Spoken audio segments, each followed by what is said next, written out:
Welcome to the acclaimed podcast, The Deep Dive, featuring your esteemed hosts, Andy Monitor and Drew Dinzik, powered by BetSperts.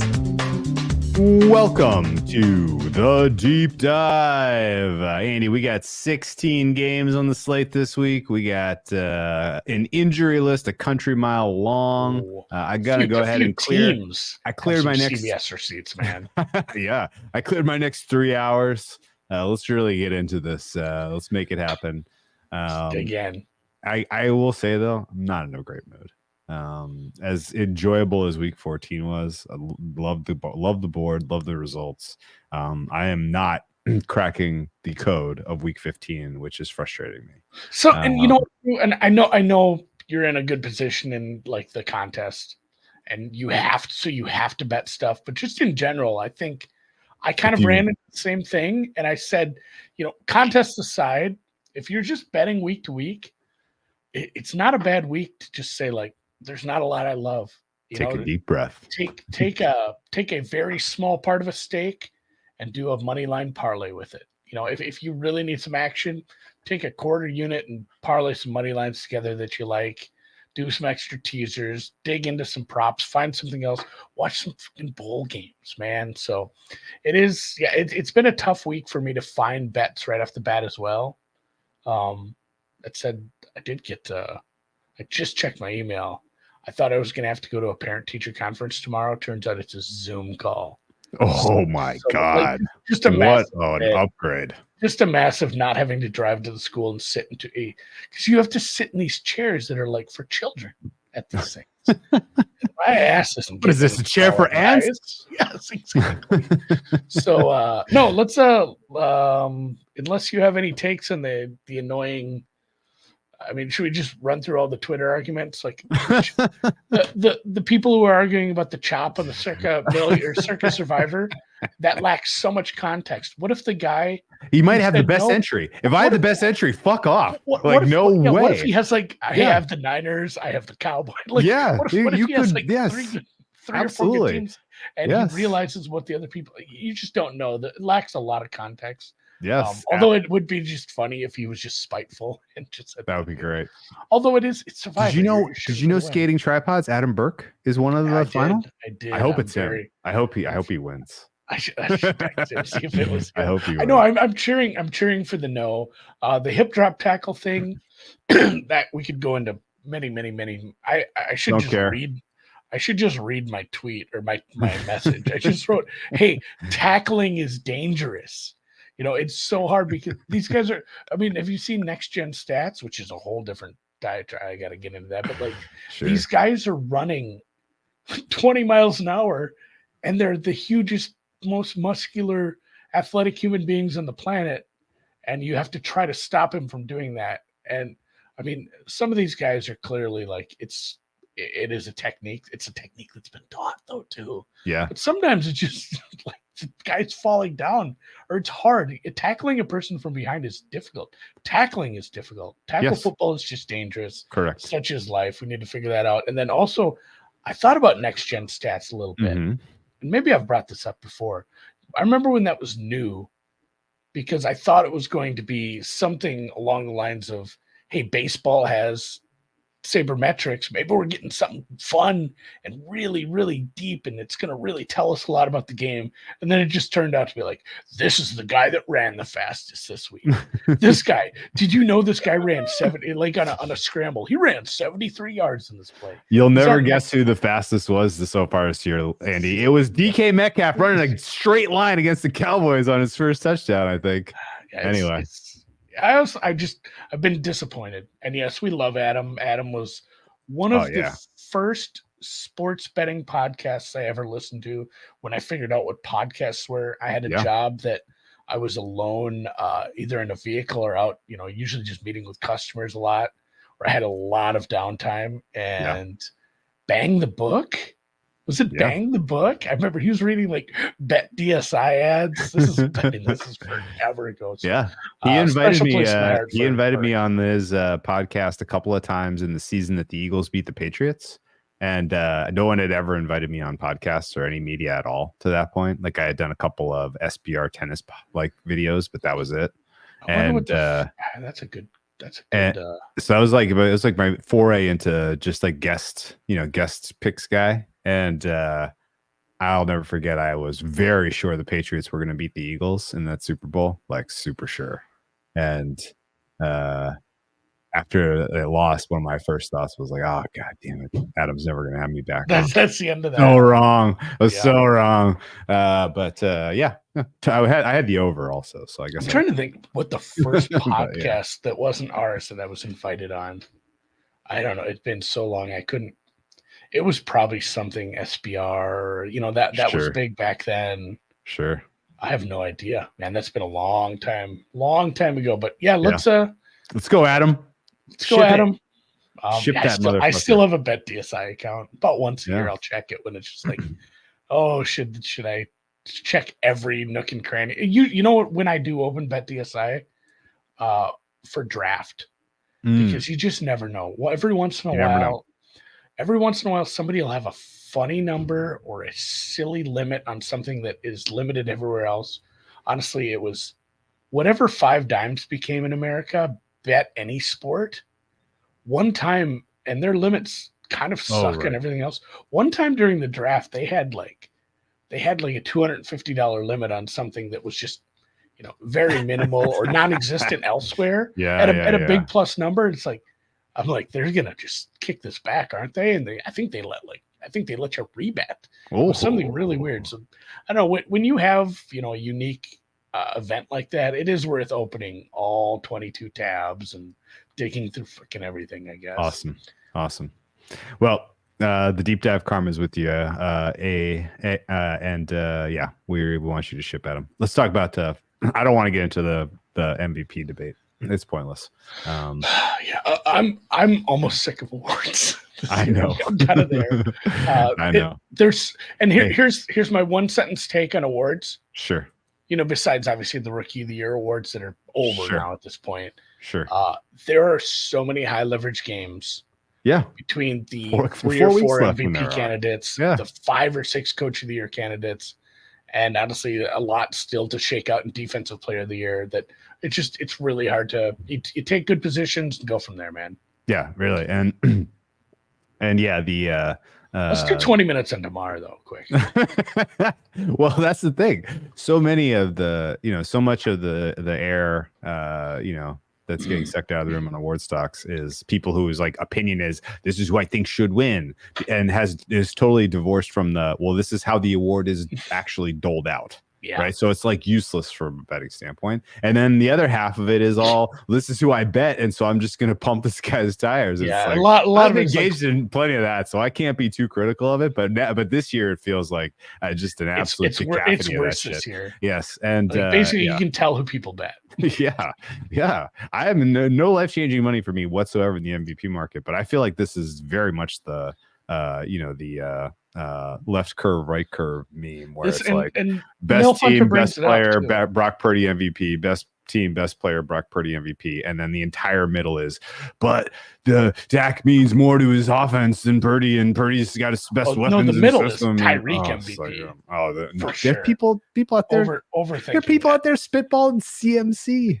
Like, what planet are you on? Like, get out of here. Like, it's really going to come down because you won your fantasy league for you. Congratulations. You're in the fantasy playoffs thanks to Christian McCaffrey. He's not the MVP. I don't know what to tell you. Honestly, and real quick, back to the hip drop thing. Yeah. I think the confluence, that's not the right word, but just like the rise of best ball, which is best ball is just fantasy football with much higher stakes. Yes. Because I think it's just harder for, hey, I'm a fantasy football player. What are my options to, just like when you bet, what are my options to scale this up? I'm good at this now. I should scale. I want to make more money.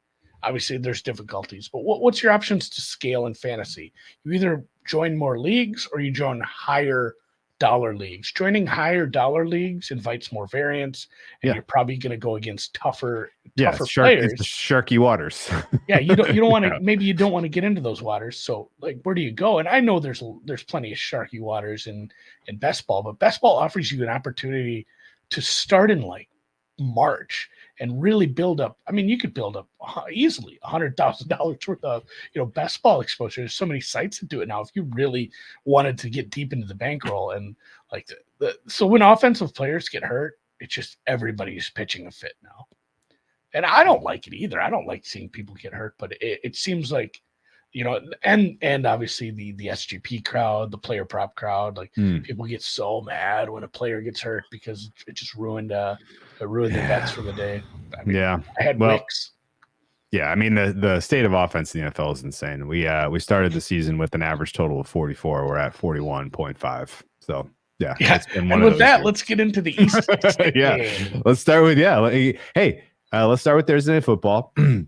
We made a joke last week that it was the absolute ideal test scenario for weighing the NBA in-season tournament against Thursday Night Football, because it was like, put it on Amazon, nobody can find it. You got Trubisky versus Zappy. This is gonna be your worst quarterback matchup all year. Oops. No, it's not. This is a much worse primetime quarterback matchup of Easton Stick versus AOC.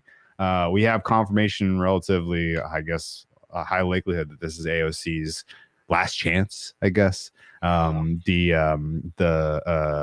The injuries to the Raiders offensive line matter. No center, and Andre James is out. Colton Miller's out. So those are your two best offensive linemen. So presumably AOC is drawing a little bit dead here, although the Chargers not like the scariest pass rush in the world. Both of missing helps, but they still have Mack, and you still have some pieces. Yeah. And AOC probably not great. We should give Flores and what he's done with that defense some flowers, but that was still a very bad showing at home. Oh, Flores, Vikings holding them. The dead cat bounce is officially that cat is just dead now. It's just laying there dead. I don't know, Andy. Since they fired McDaniels and brought in Pierce. This is a top 10 defense. No, I'm just saying, that offense has Devontae Adams and maybe Josh Jacobs, and this is what we're getting out of them at times. I agree with that. And and by the way, Devontae Adams is questionable. Like, he may be kind of checked out on the season. So. I wondered about that with Keenan Allen too. It's like, hey, I've gotten tackled at like 2x the rate I have for most of the season because they're only targeting me. Yeah. The season's over. The quarterback's gone. I'm hurt. I'm old. I wonder if he's just like, I can't do it this week. I'm done. and honestly, for Adams too, it's not like the Raiders have a really, really good path to the playoffs at this point. They do not. No, not at all. I think the Chargers are probably the bet. Easton Stick has an arm, at least. You got Palmer back now. Quentin Johnson might run a couple of goes. Maybe they hit Quentin Johnson on a go. Maybe they get a couple pass interferences, and that gets them the field goals they need to win. I don't really know. I just know that these are two defenses that are a little bit better than the market thinks. If you go back, let me give you the exact numbers here on EPA and ranking here for since the Lions loss, which was Week 8 Monday night, that begot the McDaniels firing. The Raiders have played some meaningfully tough quarterbacks. They played Pat Mahomes. They played the mighty Dolphins.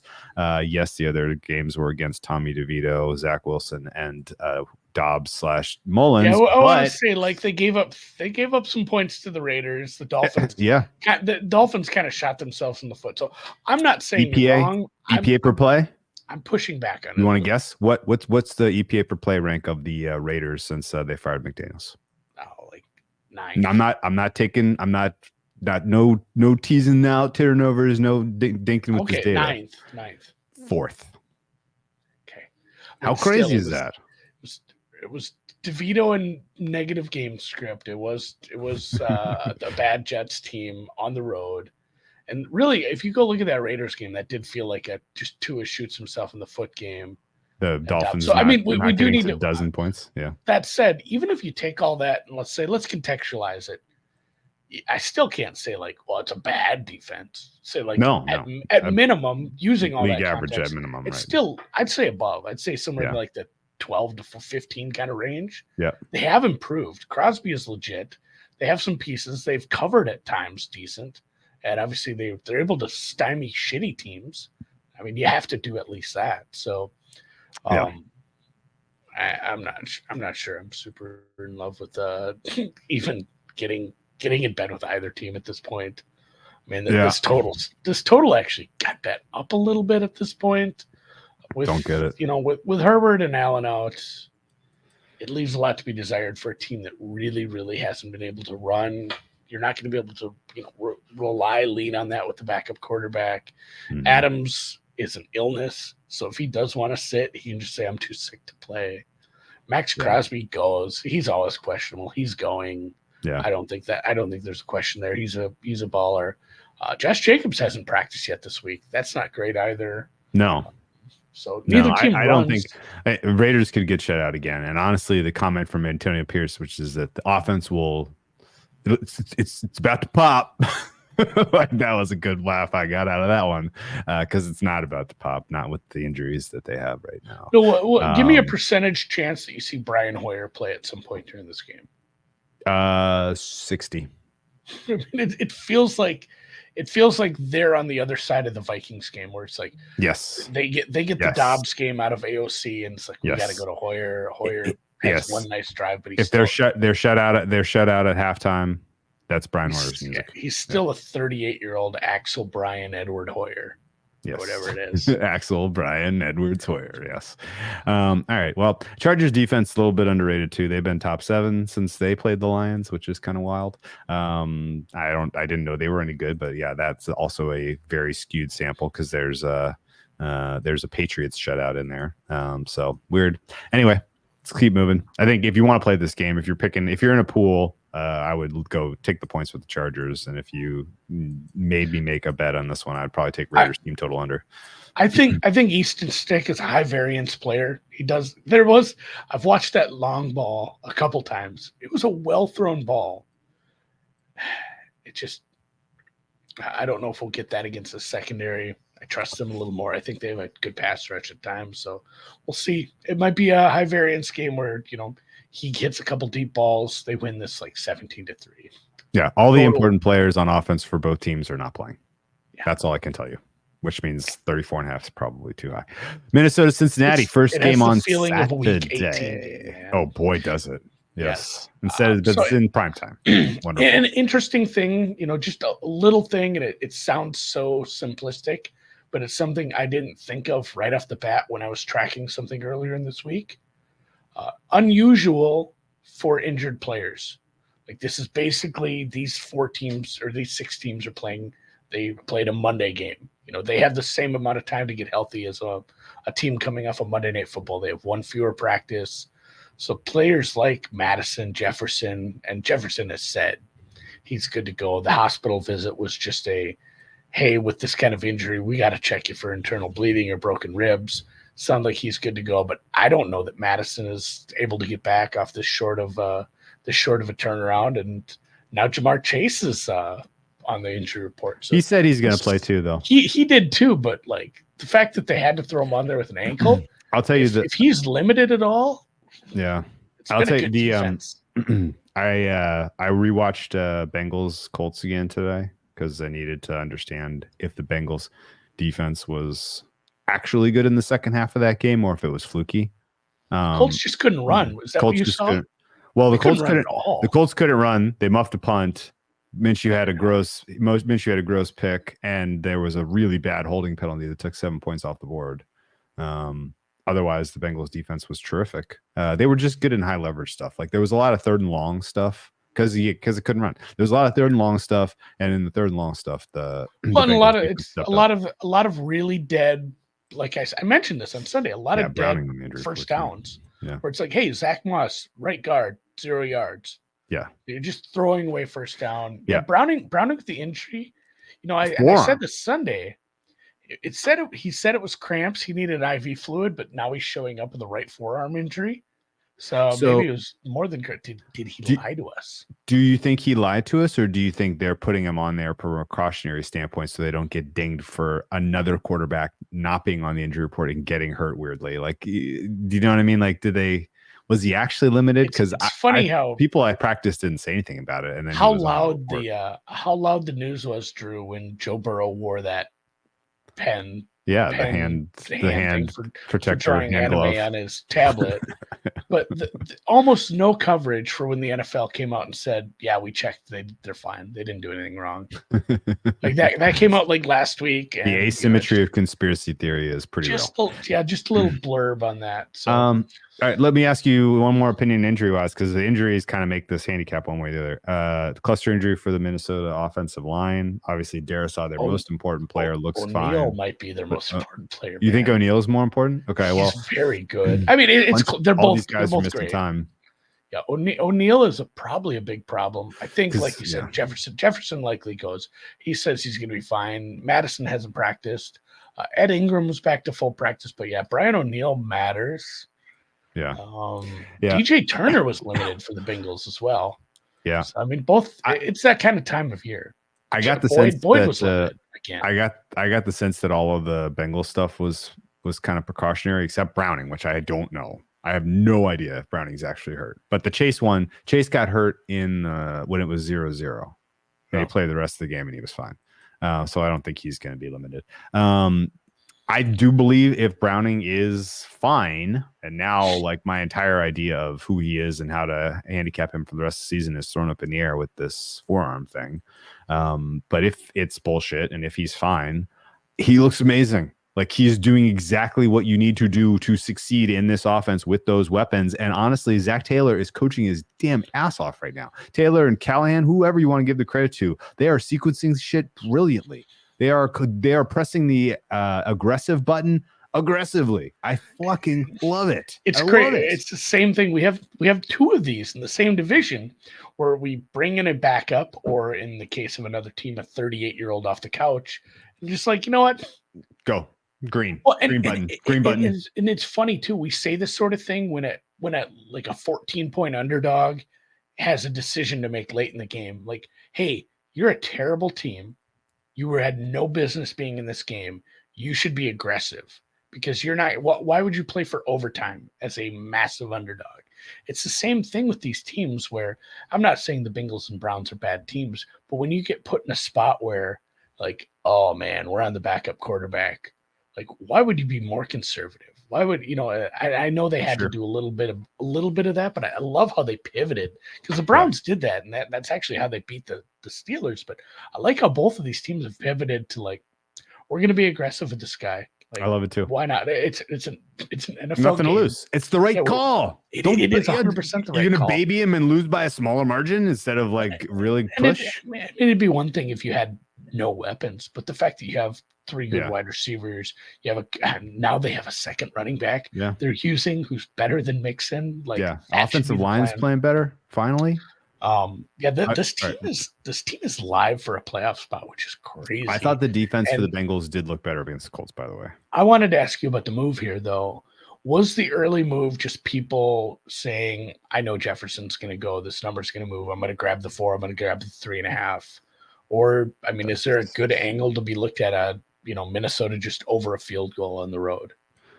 Because it's Mullins, who has not started a game for a while. And while I do have it as an upgrade, just based on, I wrote this too. It's like, I don't think like Mullins is good, but I've had to downgrade Dobbs so much that just the baseline that Mullins bring is an upgrade.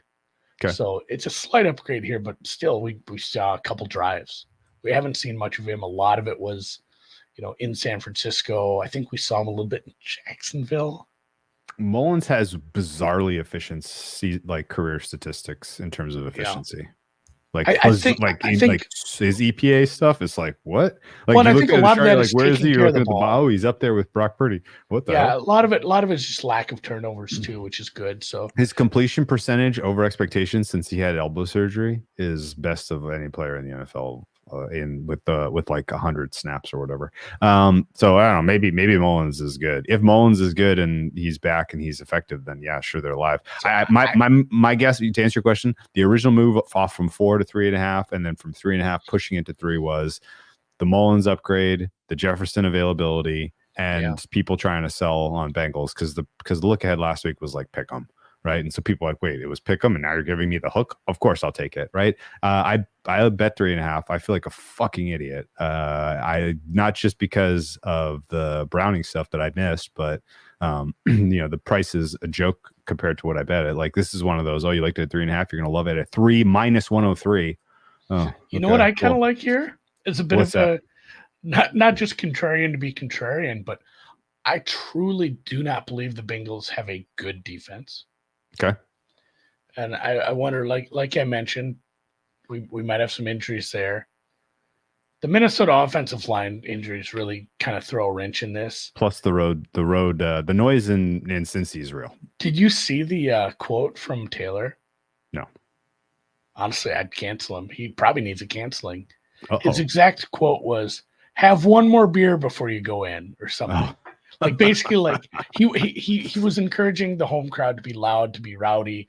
Basically, it said have one more drink at the tailgate, kind of stuff. Okay. It's like, I don't know if you're allowed to say that anymore. Some guy's gonna get a DUI and blame you, Zach. But I'll tell you what. We'll see. But no, you're right. It's a tough road environment. But I'm actually tempted to make a case for this over.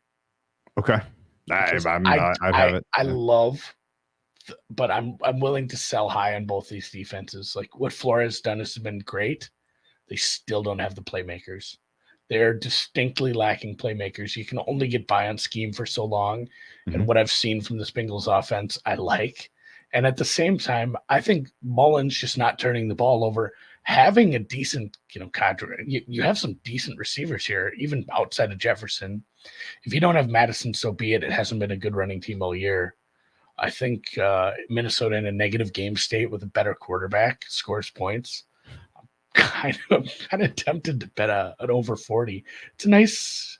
I'm thinking the weather was supposed to look okay at Paycor. I don't think this is going to be as bad of a weather week. Yeah. Okay. I don't no disagreement there.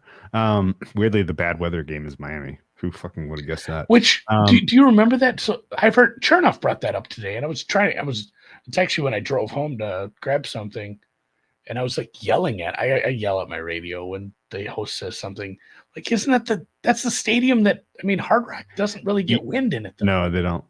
It can be 25 miles an hour, but it could just scoots right over the top. Yeah, it's very so. Yeah, I think if you start looking at those weather reports.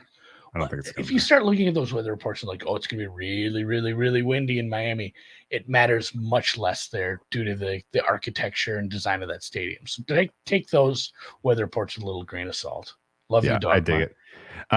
Yeah, Dogma. All right, so I still I wouldn't stop anyone from betting the over. I get the points. I like Bengals still. If assuming Browning is not actually hurt, I like Browning as just a buy. Everything I've heard and read about him is just screaming this guy is like he gets it as like how to improve his game week in, week out. Also, the Vikings being somewhat predictable in terms of blitz rate, I think matters. Like if you know what's coming, and if you're prepared for it, if you prepare a guy specifically for it, if you give him the tools to beat the blitz, he can beat it. You got the weapons you're working with to beat it. The weird thing also about Browning, he was the number 2 quarterback of every quarterback last week in terms of production, which is amazing, right? Like his total EPA was number 2 after Lamar. That his best game up so far was the one against the Jags. In both games, his receivers had key drops. Jamar Chase and T. Higgins keep dropping the football. It's wild. The emergence of Chase Brown, I think, is real. The offensive line playing better is real, and the Vikings offensive line being impacted by the crowd noise in the pass rush of the Bengals, I think, is possible. Yeah, so I still think the Bengals are the right side, but I wouldn't actually probably stay away until we know for sure that Browning is not actually hurt. I would really like to see a positive report about what a great day he has spinning the ball in practice tomorrow. Moving on. Yeah. Speaking of the Jack, I struggle to see Minnesota getting a lot of pass rush here. And yeah, same. If they do want to drop, if they keep dropping guys, they're gonna. What is the other running back's name? Brown? Why can't I think of his name right? Chase Brown. There's a Jamar Chase and a Chase Brown. They may murder him with just the short stuff. He's a twitchy thing for sure when he gets the ball in his hand. Very that acceleration this year by next gen stats after DK Metcalf. That's the thing too. You can see these guys who are very fast once they get going. There's a difference between fast and the guy who catches the ball, jukes a little, is basically standing still in regards to that axis, and starts and is suddenly going so fast again.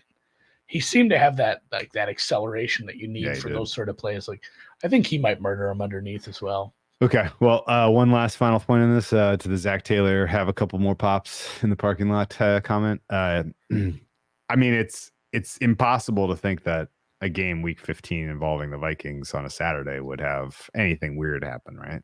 Do you remember that was like wasn't that like the only game though? Anniversary? Yes, it was a standalone Saturday morning. It was the first of three. No, it was the first of three. It was the first of three. Okay. Yeah, it was Vikings, Colts, and then it was like Browns, Ravens, and then the nightcap was good. I forget who played.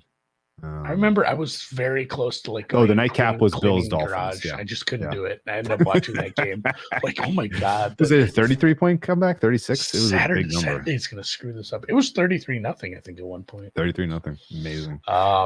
Speaking of the Colts, they get Mitch Trubisky's, as the Yinzers say. Mike Trubisky's. That's Frank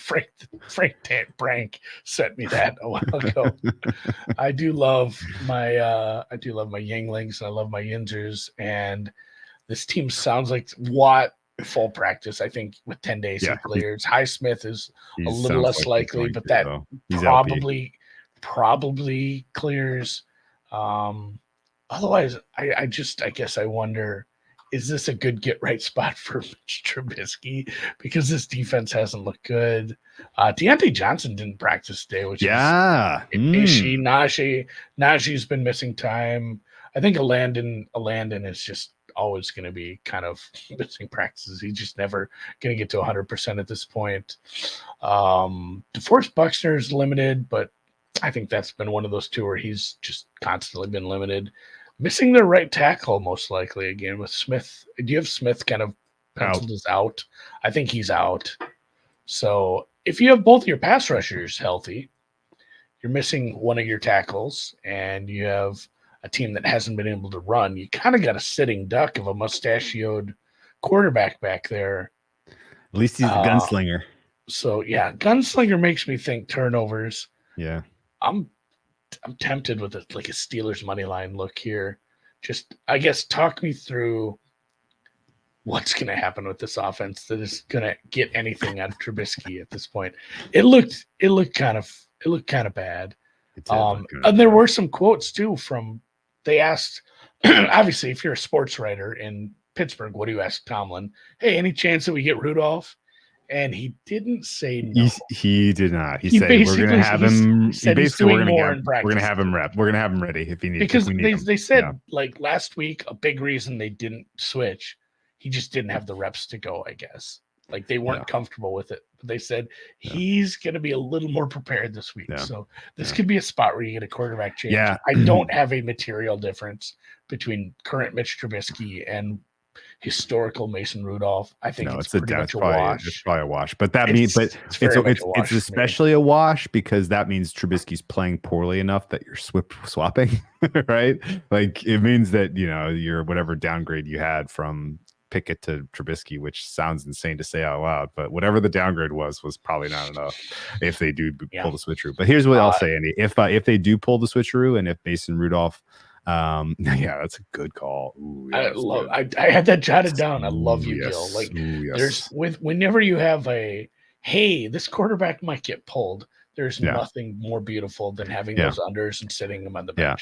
Especially when you have the potential for Deontay Johnson not playing, and when you're going up against a Colts team in a total of 42.5 in a Steelers game, like those numbers are going to be inflated anyway.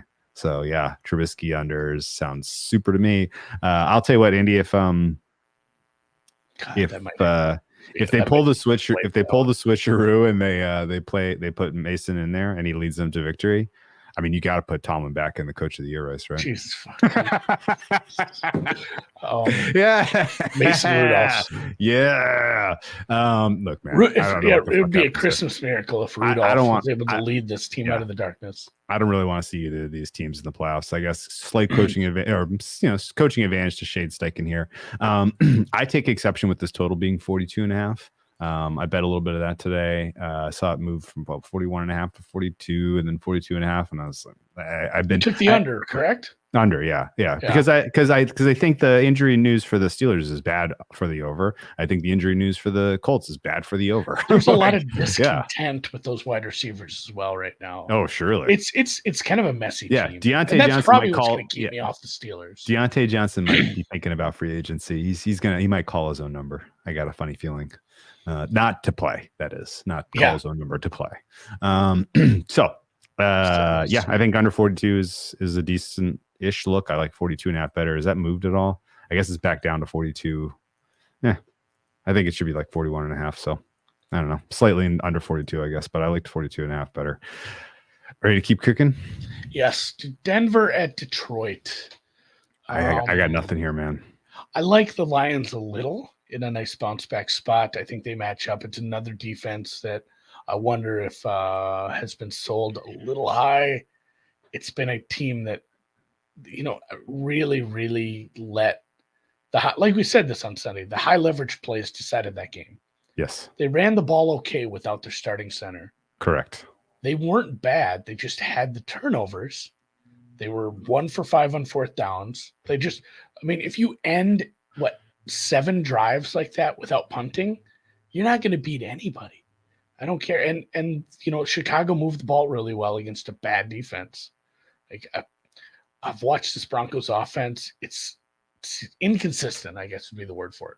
We see some nice things out of it. Sutton is again, a true star. I can't believe Judy sucks. That is one of the biggest surprises. Wow. When him coming out of the draft. Wow. I would have put money this guy's going to make it. Yeah. I don't understand what's wrong there. So a little bit of inconsistency. The number's just a little big. So I like the Lions here at home. Again, it is the Broncos' third straight week traveling. Again, strangely, third straight week traveling to an indoor game. It matters. I think it matters more late in the season, around the holidays. Hey, we're on the road again. Grumble. It can affect morale a little, I suppose. I'm not going to put that into the handicap, but I think this is a little. I'm closer to a 4.5, 5. It's not a huge advantage, but I'm little close to betting this. This total, like you said, good call by you. This was 46.5. It has ticked up. There's places. It's not a big, but I didn't get a good stake on it, so I'm out on this. I do like maybe that's the look. Yeah, a little bit of a hybrid of what you said and what I said. With the Lions team total would be 26 here. Yeah, especially with Ragnow trending in. I think he plays. Lions offensive line, if Ragnow plays, if they're at full strength, they're going to run. They're going to run effectively on the Broncos. Taylor Decker practiced as well.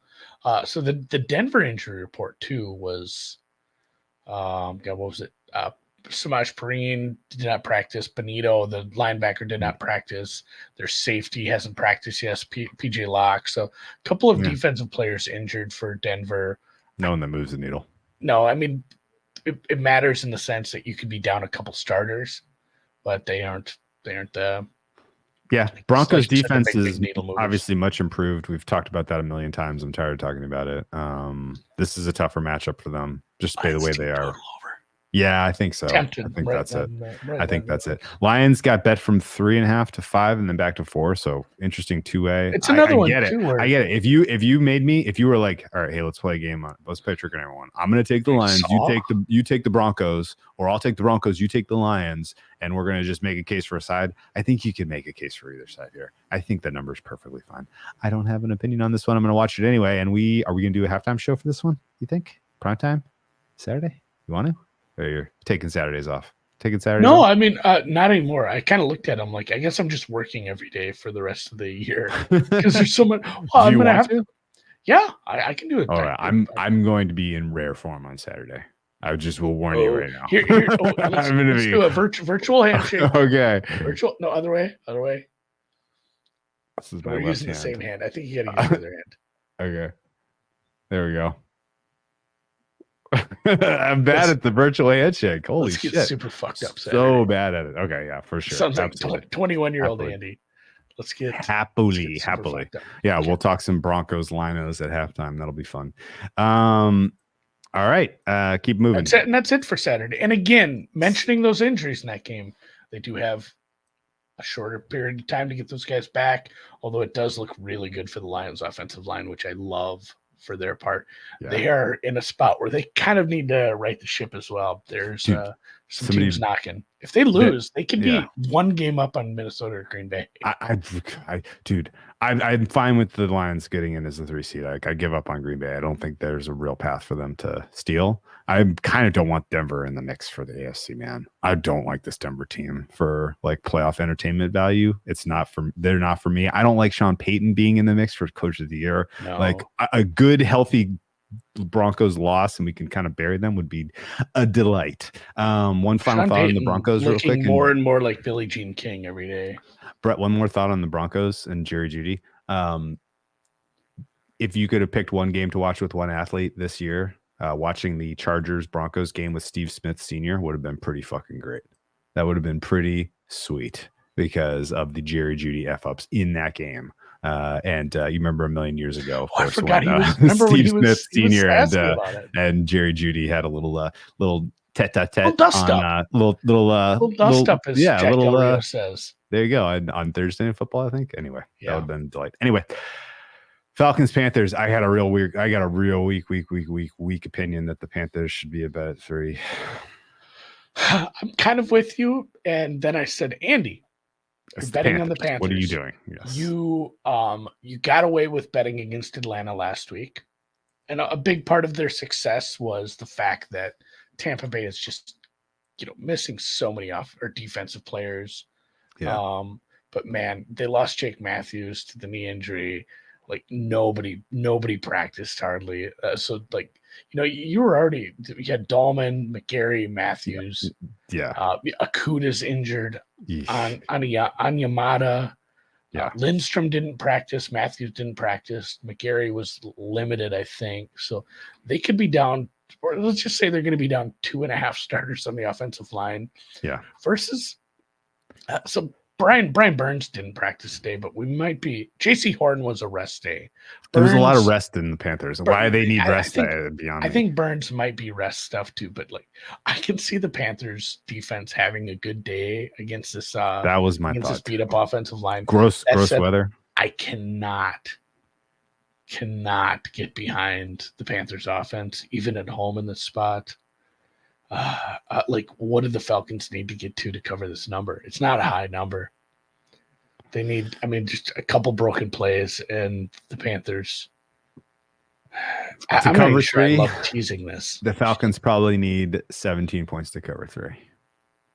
It's Mickey Hill. It's just a lot of nope versus nope for me. I'll be. You want me to be candid about why I talked myself into the Panthers? They're the least pick side in contests. I was going to say it's a nice little contrarian game theory contrarian play. I got to make up season long wins against the top of the pool.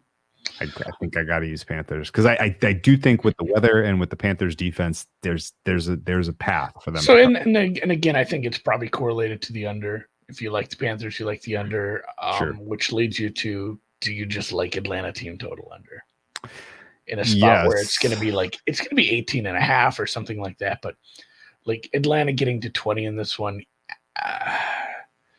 Nice output last week, but again, they're missing so many good players for Tampa on that side of the ball. Yeah. So I don't love this game. I don't want to get involved. I'm not even sure there's a prop I could love here. The other thing about that I wanted, the other reason I used to talk myself into the Panthers, if I'm being honest, is Falcons are pretty weak at pressures. They got 1 pressure on Baker Mayfield last week. 1. The weeks that they really excelled in pressure kind of were at the beginning of the season. Like the first time these two teams played in week 1, the Falcons got 15 pressures. It's just with the, the old heads getting old on the D line and just in general, like the injuries they've sustained, they're just not a team that generates a ton of pressure anymore. So if Bryce Young does have time to operate, maybe he's not an absolute atrocity. I don't know. Yeah, Grady Jarrett, R.I.P. Mattered. Clay Campbell, Bud Dupree, like these guys were just too old. They're not doing anything. They were kind of old. I'll give them They that. were kind of old. All right, let's head to the mistake on the lake. Yes. Where the red hot Bears take on the red hot grandfather Joe Flacco, who again, as we mentioned when we did the breakdown of Minnesota Cincy, the elite Joe Flacco. It was right there. They're trusting him to go deep, which they might have to do again, or they might at least have to throw again, because Ford and Hunt, I think, were limited or DNPs today. Like Cleveland is maybe the most injured team. I like this off the bat. I talked about it Sunday. I said I would strongly consider betting the Browns in a nice situational spot, but my God, they're down like 3 good offensive tackles on the year now. Denzel Ward was a DNP today. Juan Thornhill, the safety, did not practice with his calf injury. Ford and Hunt, both running backs, didn't practice. All the good, like Cooper and Garrett, those were legitimate rest days. But they lost another pass rusher in, I am so bad at saying this guy's name, Ogo Okoronkwo. Yep. The pec injury. That's probably a season. We call him Double O. Yeah, Double O is good enough. They had another one, Jordan Elliott. That was a concussion. I'm not sure what the update on him is. Their center had a stinger. So, I mean, they're really, really beat up. I guess as long as Garrett, Cooper, and Flacco play, that's a thing. But yeah, I took this under, and it got thrown right back in my face. Maybe part of that was just the fact that, you know, some of these defensive players were limited, and then on the Bears side, we saw, I guess Brisker was limited. Ngakwe, he's out for the year for the Bears. I'm not sure he was a big part of what they were doing, but he was like the 6th or 7th in pressure. He was rotational. Montez Sweat in 5 games has more pressures than Ngakwe in the season by a lot. So I still like this under. You can get a better number than me, but I took some 37.5. I'm still fine with it. I think this is a much, much, much tougher test for what the Bears have been doing lately. Like, I don't think you can go much further from, biggest delta possible. Yeah. Getting to play the Lions defense versus this defense. Lions at home, Browns on the road, biggest delta possible. Yeah, the Browns have been, in a weird split that doesn't still make sense to me, have been a much better defense at home. Myles Garrett has a weird road home split. Like you mentioned on Sunday after we watched, he looks fine. He looks like he's recovered. I worry, and I know we weren't going to do a lot with awards, but I'm not super sure why he's a dog right now. Yeah, how he's looked for the entire season. I think if you like the Browns, you might want to dabble on defensive player of the year if you want a fun future. You can get almost 2-1. I don't get it either. The Browns, I think the Browns just have to make the playoffs, and I think he wins. I don't think it's any more complicated than that. Micah can have some big splash plays in some big important games coming up. He's playing a bunch of quarterbacks that don't get sacked. Yeah, that's an issue too. And Myles Garrett is playing Justin Fields this week, who does like to get sacked. I will say that the Bears' offensive line has been playing a lot better lately. So maybe this is they drafted well, but they are also on the road in a hostile environment, and I think is literally the stadium and the noise that's really helping the Browns D line have the advantage in every single passing down. Yeah, I agree with you. Under still. Why I got bet back up, I guess somebody's looking at the injuries to the Browns and is like, oh, yeah, we got this for sure. I made a mistake on Matchbook Pod today. I thought Denzel Ward had played in the last game. I thought he was like trending in, and I saw I watched the tape, and there's a guy out there that looks just like him. And I was, well, okay, Ward's back. He did not play, so don't know if Ward will be back. The fact that he didn't practice today. Yeah, DNP'd is a little. Well, not only that, so if Thornhill doesn't go, yeah, Grant Delpit, who crazily signed a huge contract extension fucking hours before he got hurt, he was put on the IR. He is possibly back. They elevated Daron Harmon of Patriots fame. If they're down 2 safeties, issues. Did you see DJ Moore? DJ Moore's hurt too, though. So he's an ankle injury. So the ankle injury for DJ Moore was really a head scratcher because he played up to the final snap of that. And it was something that happened earlier in the game. Oh, it did. Okay, so maybe it's not a big deal. Well, that's what I'm saying. Like sometimes you take your medicine, get some You extra know, tape, and let it swell up the next day. in the fourth quarter, there were some passing downs and some running downs where he didn't really like get off the line, but he did run routes. He ran some routes towards the end. They targeted him. Bowdy. Okay. Well, whatever the case is, I'm already into this under, and it looks like I don't think I have much CLV to speak of at all this week. In fact, I don't know if I have anything. I don't think I have anything so far. Tampa, the battle for the Bay. Tampa Bay, Green Bay. A classic NFC Central rivalry. NFC Central. This was such a fun division back in the day. It was always the Bucks and the Lions as the cellar dwellers. Buccaneers got a nice win last week when Atlanta went brain dead on the last play. It's been fun. I don't know how many. I think my word I used for Tampa Bay, I don't think it's sustainable to expect this much out of Baker Mayfield week in and week out. Jordan Love took a little step back. I mean, it was painfully apparent that it's just like these were the mistakes he made early in the year that we weren't seeing during the stretch where he looked good. Like there was that third early on, maybe the second drive, possibly the first drive. It was like a 3rd and 3. He had, Wicks or Dubs right there on the edge for just an easy little dump out pass for like 5 and a first down. Misses it badly. He had some very bad misses.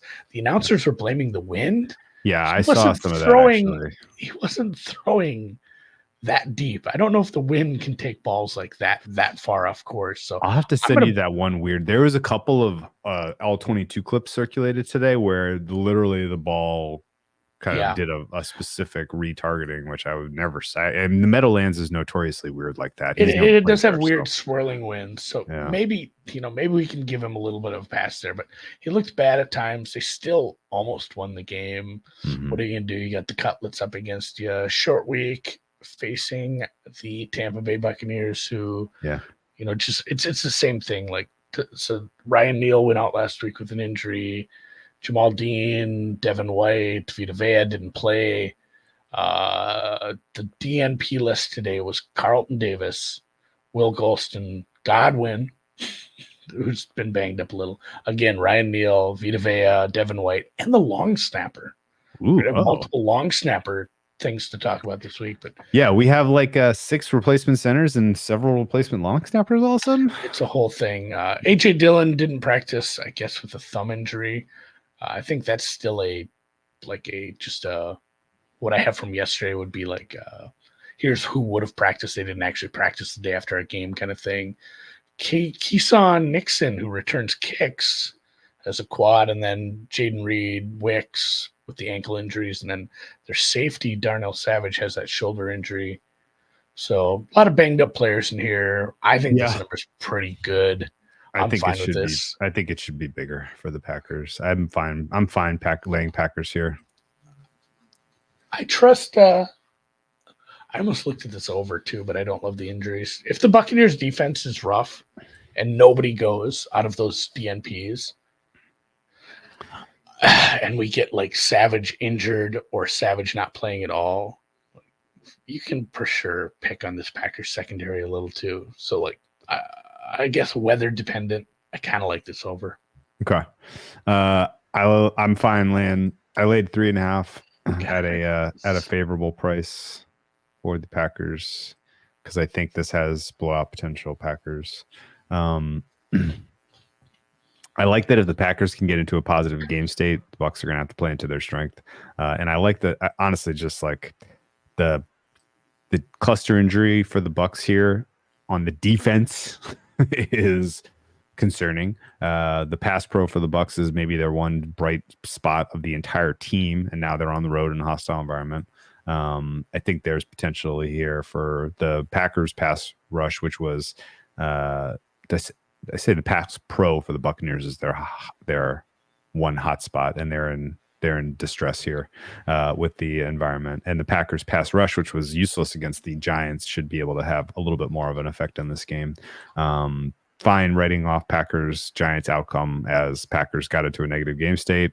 And the Giants got to play into their weakness defensively, and the Packers were a little bit overrated. And combine that with had been reading a little bit too many of their press clippings in terms of how good they were, maybe before that Giants game. So, plus Tommy Cutlets does have a little bit of juju. I don't know. Yeah, they gave up like 158 yards to Tommy Cutlets. That's what it takes to win Player of the Week. My God, yeah, sad state of affairs. Over or pass for me.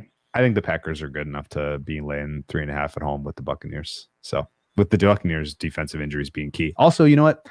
If your quarterback's not mobile, I don't mind taking you on against the Packers as well. Like Baker Mayfield's still dealing with mobility issues, not scrambling, not rushing. He could be a sitting duck back there.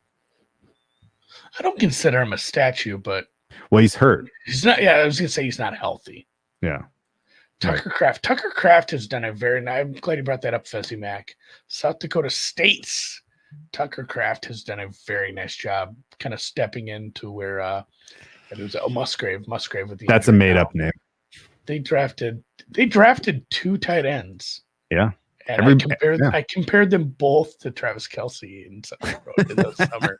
They're both like the exact same size, and they were both guys. I think Kraft and Musgrave were guys who missed some time, like their senior years, a little underrated. They're both very good. Like Kraft has been sneaky good, which he's going to have to be if they're facing some injuries. That's something that's going to keep me off this for now. I want to hear good news about Wicks. I want to hear good.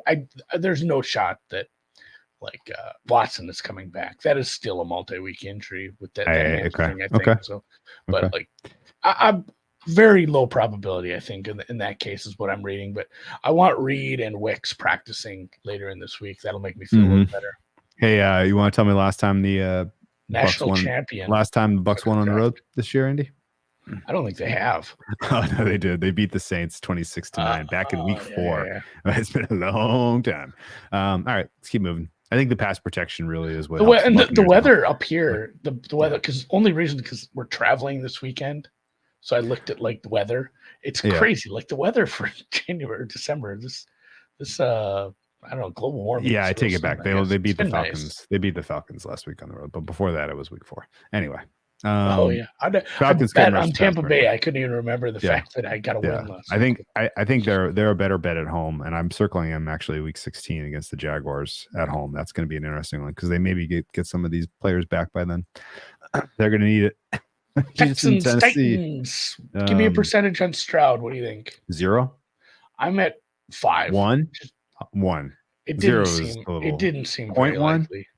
Yeah. Davis Mills is a sizable drop off here, especially the fact that I don't think Nico Collins is probably somebody who's going to go. 0. Yeah. Yeah. It's very low. Noah Brown didn't practice. Will Anderson picked up an ankle injury. He didn't practice today. Laramie Tunsil, which could be, that just could be some rest too for the big fella.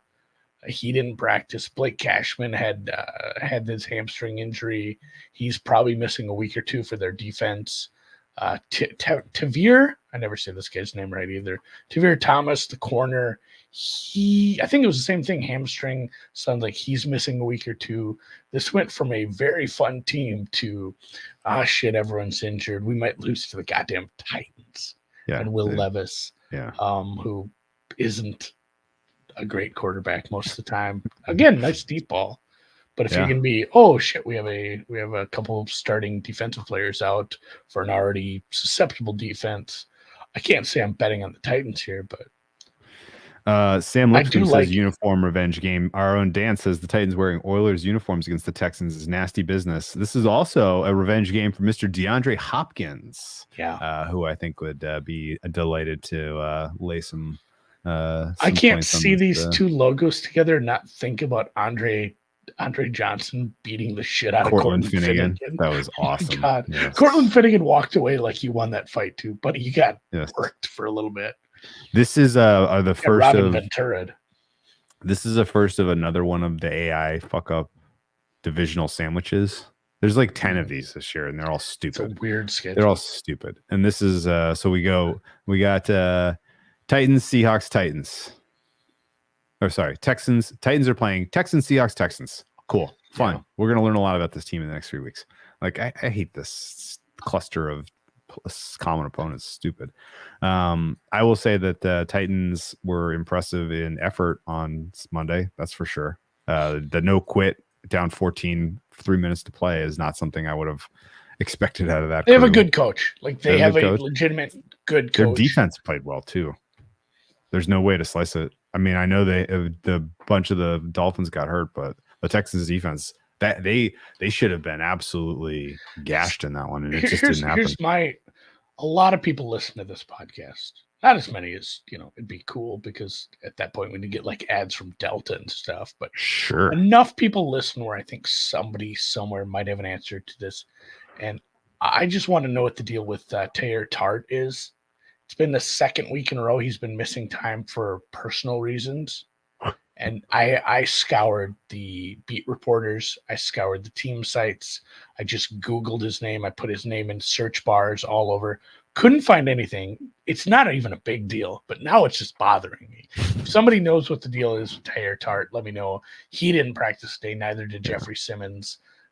That's issue for a defense that put Christian Fulton on the IR, as well as another defensive lineman. I think Pesco is more, or Pecco. I don't think he was.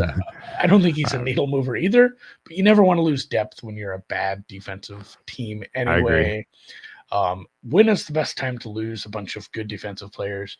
When you're playing Davis Mills minus maybe 3 wide receivers.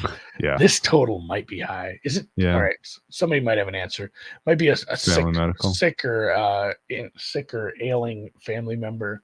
That's what I was wondering. If it's just like, does he have like a family member in the hospital or something? Because it wasn't like some sort of team discipline thing. Yeah, he's not mourning the loss of Frank Wycheck. He's not dealing with seasonal affective disorder. Well, how about them winning that game? And the Titans won a game in Music City Miracle, unprecedented fashion, right after Frank Wycheck passed. Like, what a nice little homage. Very homage-ish. That was one of the first plays that I watched, and like you realized in the moment, like, oh, I'm going to remember this for the rest of my life. Like this, I just saw history. This is crazy. It was saw history. And then, my gosh, the Deshaun Jackson punt returning against the Giants. Yeah. It's just like, I was with my dad. I'm like, holy shit, was this like a really crazy thing? He's like, yeah, that was the first one. You want to guess what the first one I remember is?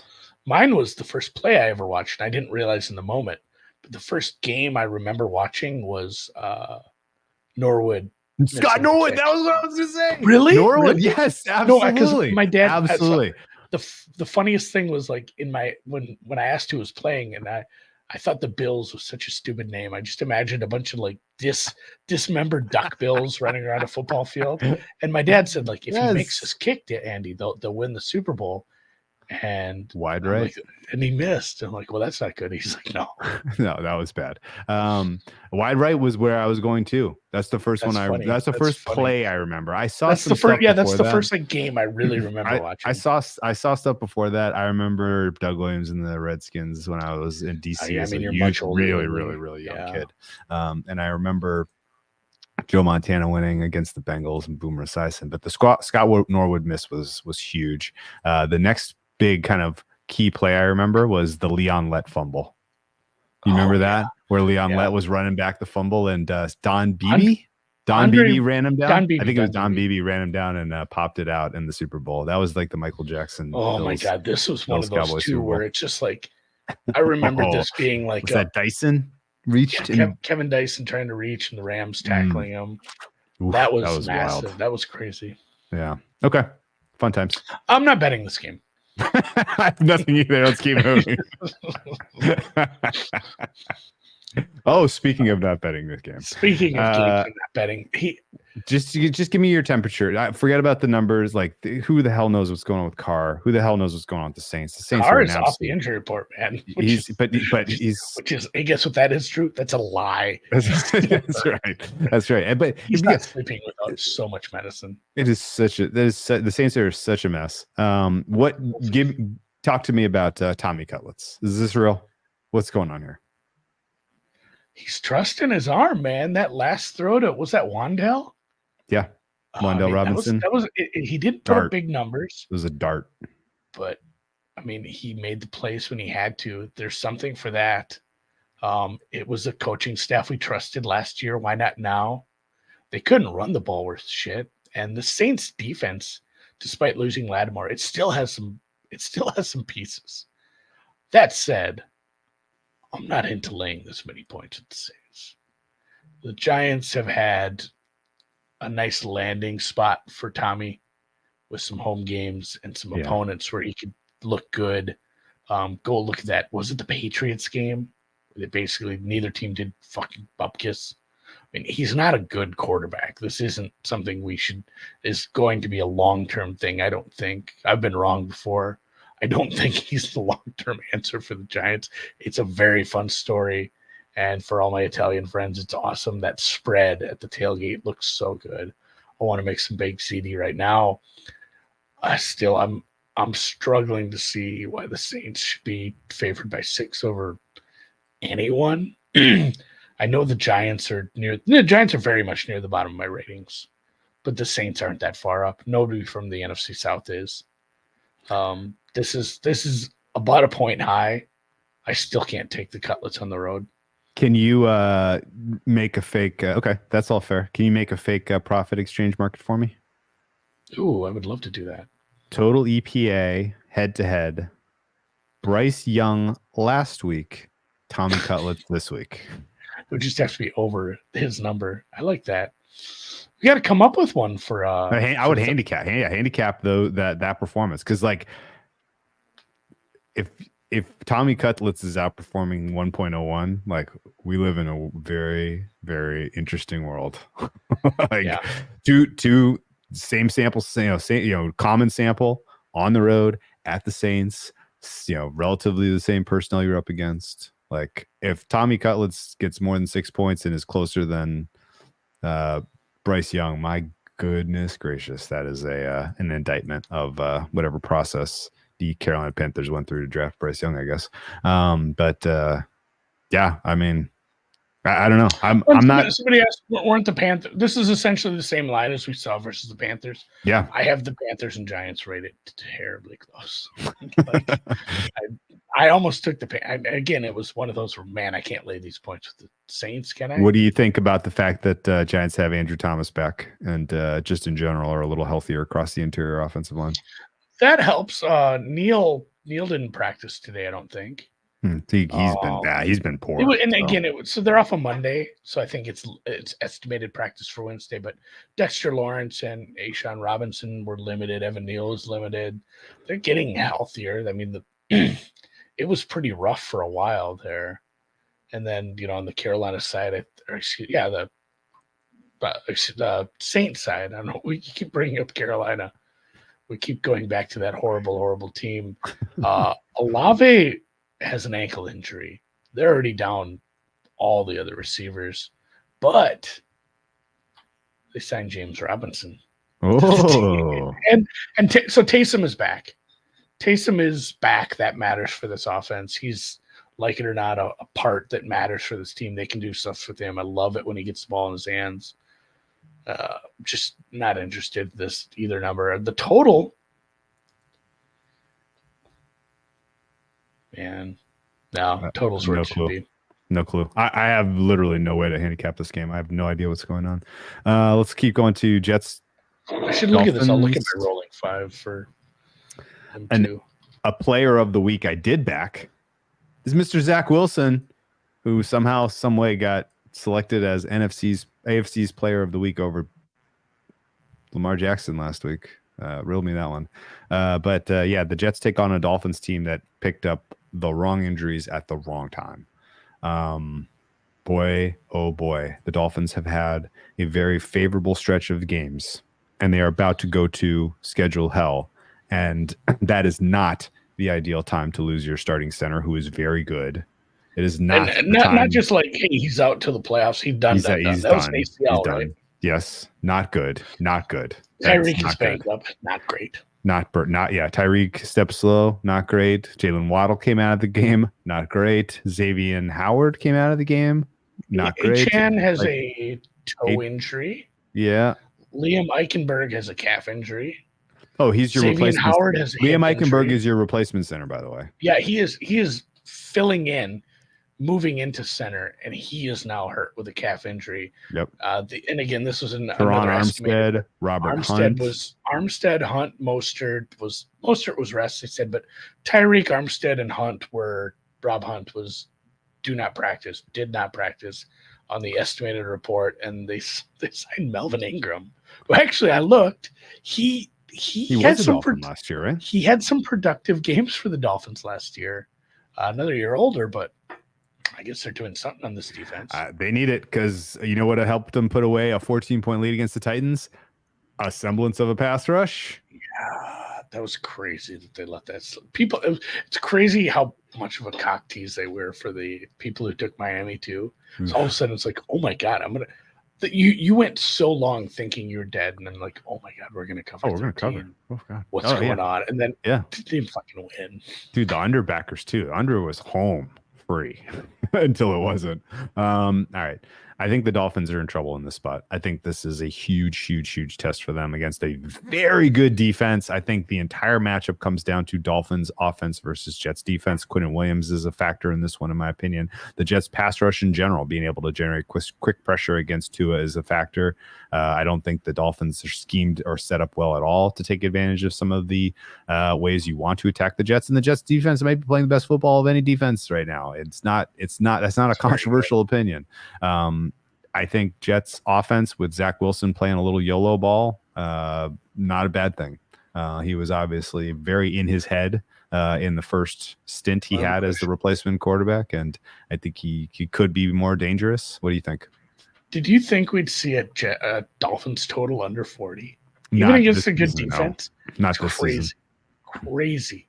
We talked about why, right? This game? Is low because of the wind, which might not matter. That's the thing. So, like, I'm starting to be fine. I'm fine with it. I'm fine with Van Ginkel. I'm fine with Ogba, but they didn't get a pass rush against, an offensive line they probably should have got a pass rush against late. So I think this under is probably this over is probably a look too. It's a good defense, but it's still the Dolphins. They need to get this done. It's a home game. The wind isn't actually going to be a factor, I don't believe. And Zach Wilson in DGAF mode is better than Zach Wilson playing scared. He looks just confident. Yeah. I still don't know if he's going to be some long, like maybe he catches on somewhere else and he's a middle of the pack quarterback as a starter now that he gets his head right. Well, supposedly they told him not just you lost your job to Tim Boyle, but we're moving on from you in the offseason. Yeah, like we're done with you as a person. We despise you at a molecular level, they said. Yes, there was. I think was that an exact quote? It was an exact quote from Sal. Yeah. So no, they the severing of ties I think is maybe notable in how he's playing YOLO. It's like a bear chewing its leg off from a trap. Like he has no other options. He gets to go out there and play YOLO ball. Yeah, he's got to put some film on tape. Man. Yeah. he's got to get a backup job somewhere else next year. He knows it now. Minnesota Vikings starting quarterback next year, Zach Wilson. Yeah, well, so yeah, I mean, the Dolphins defense being a little bit exposed to the deep pass against the Titans was bizarre. Garrett Wilson's probably licking his chops for a chance to do some of that exact. That's Levis's only play. It's like Chuck. Chuck. Yeah, I mean, the Falcons just didn't know that was coming. Like Dan has been, sad. He makes a comment every time the Titans look like shit. It's like, of course. He has this one good game ever against the Falcons, but basically it was just like 4 pretty good deep balls, and they just didn't. It's the Shaq meme. I was not familiar with your game, and then when people took that away, like, this guy sucks donkey balls. Like, he's not good. But yeah, if you don't pressure him, he still has that, and if you're going to be a little beat up secondary wise, and you have Zach Wilson playing with some confidence, Garrett Wilson is a legitimate star. Just maybe don't shy away from getting him the ball in space more. These teams can both get to 20 because it's Dolphins against a good defense, but it's still the Dolphins. So yeah, I'm tempted by an over in a gross game here. Okay, well, I'm not stopping you, but I took the points with the Jets. I think the Jets are allowed to win. Yeah. I think the Dolphins are in deep trouble. The Connor Williams thing is bad news for them. It's really not bad. great. And honestly, the only thing I will say, sure, and it hasn't shown up every week, and it's been a problem. They should have been able to put last week away. And we've had some very weird Dolphins games this year, but they do have a nice tendency when they need to, they get the ball out very quick. So if we're not seeing, even if we are seeing more interior pressure and more getting home through the middle because you're struggling in the interior offensive line with the new center, I still think they're able to get rid of the ball quick enough to maybe not matter. We might just see less deep balls because you're not going to be able to let those plays progress. Yeah, and Dolphins as a teaser leg is probably going to be happening. Okay, you ready for this one? Yes. Let's postulate that we live in a world where the Dolphins lose this game. Yeah. Dallas, Buffalo, competitive, coin flippy. You want to give it to Dallas? Fine. Dallas at Miami next week right now is a pick 'em on the look ahead to -1.5 on the look ahead. What does that reopen if the Dolphins lose this game to the Jets? 2.5. No way. I don't think it's that big of an adjustment. No way. If they look really good against the Bills, I could see the other side of 3. If it's a beatdown on the Bills. I mean, even just like you win by 10, total control of the game. Right.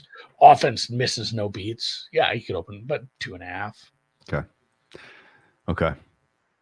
Yeah. Bad time for the Dolphins to get hurt. Yeah, they don't, unless there's injuries, they don't seem to make massive adjustments like that this late in the season off look aheads. You need to be like, hey, Easton Stick is in the game. All right, we'll move it 7 points. Okay. KC at New England. And my takeaway, speaking of Buffalo, my takeaway from KC Buffalo, and I think you had the same one, was like, hey, I don't think I trust either of these teams to make some. Neither one of them is as good as they were 2 years ago. Well, no, it's like I don't see either of these teams doing something important in the playoffs, which is crazy because we started the season with this high hopes of, oh my God, the Final Four, and Joe Burrow being injured put a big dent in this, but the Final Four in the AFC could be so epic. And now it's just like Baltimore is clearly the best team in the AFC, and they have a bunch of flaws.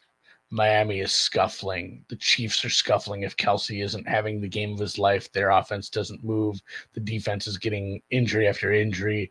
Buffalo is like 7-6 and going to struggle to even find it. Like, I really am in a headspace now where like Joe Flacco is in the game late in the AFC title game with a chance to go to the Super Bowl. This is a bunch of AFC. All the top teams in the AFC are super susceptible. Mega flawed, yeah. And there's a game where, I mean, there's a lot of situations where like Jake Browning or Joe Flacco is in the AFC title game because they're teams that can just take advantage of teams like that. No, there's no like dominant teams. It's crazy that this is where we're at, where the two teams I would want to play the least are probably right now is, Dallas and San Fran. Yeah. Maybe the Rams. Jesus. The Rams can do the same thing on the other side right now. Their offense is so fun. Look, man, Dallas beat Philly last week. Dallas could beat Buffalo this week. Dallas could beat Miami next week. I will still be pounding the table that Dallas hasn't beaten anyone good because the only good team is San Francisco and they got their brains beaten. It's funny too. Like Dallas, even a much improved Dallas team, there's a world where they look like that. They beat the, let's, whatever happens, let's say whoever they play, they beat the tar out of somebody. Yeah. As the 2 or 3 or 5 seed, even if things shake out that way. They beat the tar out of somebody else, and they lose to the Niners by 30. Yeah, in San Francisco. Yeah, like, I can still. I have such a gap now. I'm at like 3.5 points between the Niners and the next team, man. Philly trips one more time. Dallas wins out. Dallas is the 2 seed. Dallas is a 6-point dog in San Francisco. Like, what's the number in the NFC Championship game in the 1-2? Like, I might lay San Francisco there. I would think about it at least. Let me see. Dallas, San Fran. That was 3.5 in week 5, right? Three What was do you do? like a juicy 3. I don't remember. Here's a fun question. How do you adjust home field in the playoffs? By how much do you go up? Oh I don't go boy. up by a ton, but Yeah. there's certain places where I'm like, this is a full S2. Yeah, if or it's even more. Yeah, I mean, it's more for that matchup because you have Dallas's offensive line on the road in a hostile environment. Anything under 6 would be a very bet for me in on that San matchup. Fran, right?